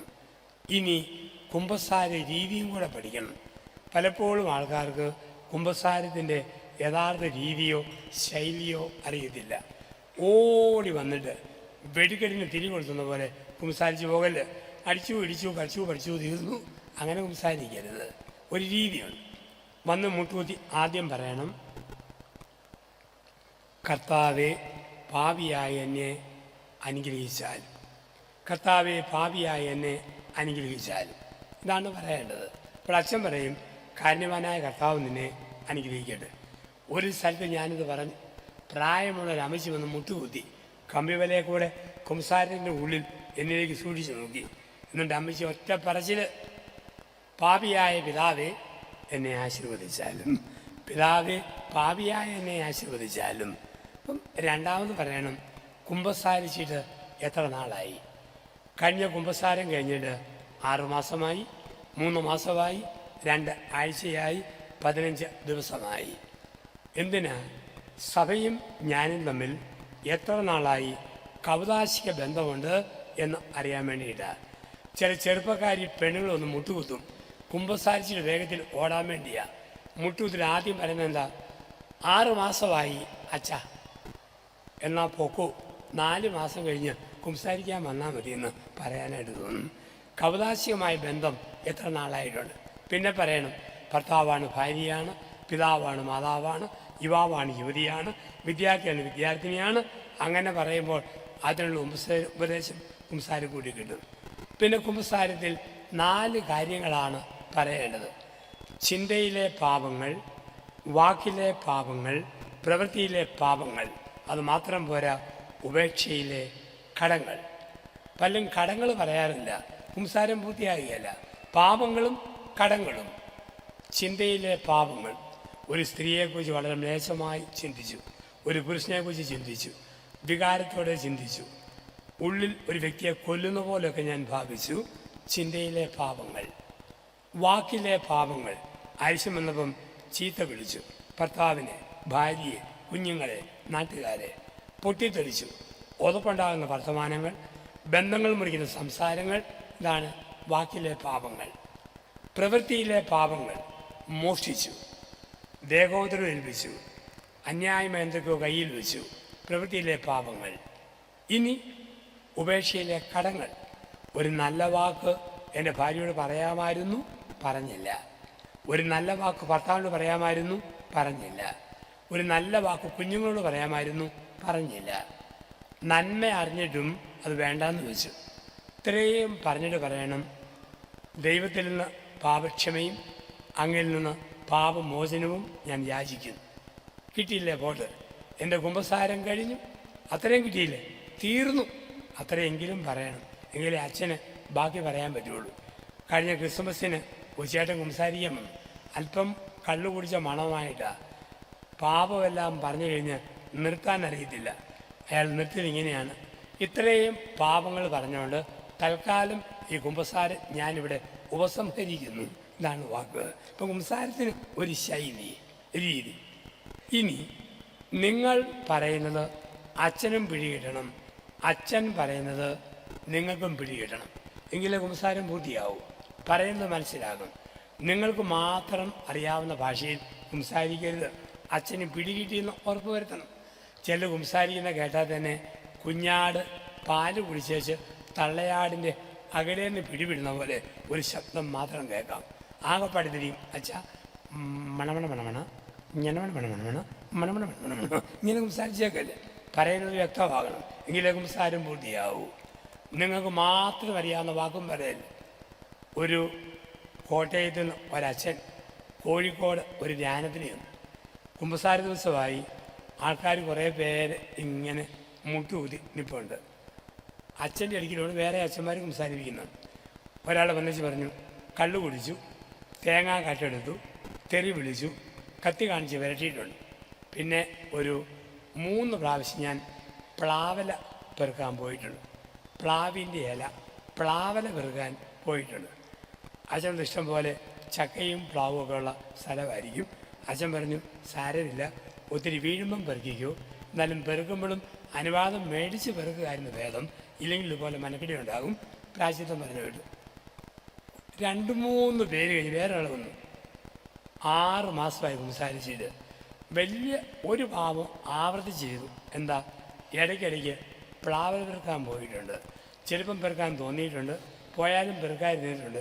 ശരിക്കും പെറുക്കിയ കാലങ്ങളുമുണ്ട്. അച്ഛൻ ഉറപ്പായി ചക്കയും പ്ലാവും ഇഷ്ടം പോലെ കാണും. അച്ഛൻ പറഞ്ഞു 10 പ്രാവശ്യം നന്മ നിറഞ്ഞ മറിയം ചൊല്ലി കാഴ്ച വെക്കുക ഈ പ്ലാനിനൊക്കെ പെറുക്കിയതിൻ്റെ പ്രായശ്ചിത്തമായിട്ട്. ഇങ്ങനെ കുറച്ച് പേര് ഇങ്ങനെ പറഞ്ഞപ്പം അവസാനം ഒരു മനുഷ്യൻ വന്ന് പറഞ്ഞു, ചീത്ത വിളിച്ചു, കട്ടെടുത്തു, കള്ളു കുടിച്ചു, പുകവലിയുണ്ട്, ബ്ലൂ ബില്ലും കാണും. എൻ്റെ ഏറ്റവും വലിയ കുഴപ്പം ഇടയ്ക്കൊക്കെ പ്ലാല പെറുക്കാൻ പോകണം എന്നുള്ളതാണ്. അച്ഛൻ ചോദിച്ചു, സഹോദര ഇതെന്നതായി പാപം? കോട്ടയം ഭാഗത്തുനിന്ന് കേട്ടിട്ടേ ഇല്ല. പലരും വന്ന് പെറുക്കുന്ന കാര്യം പറയുന്നുണ്ടല്ലോ.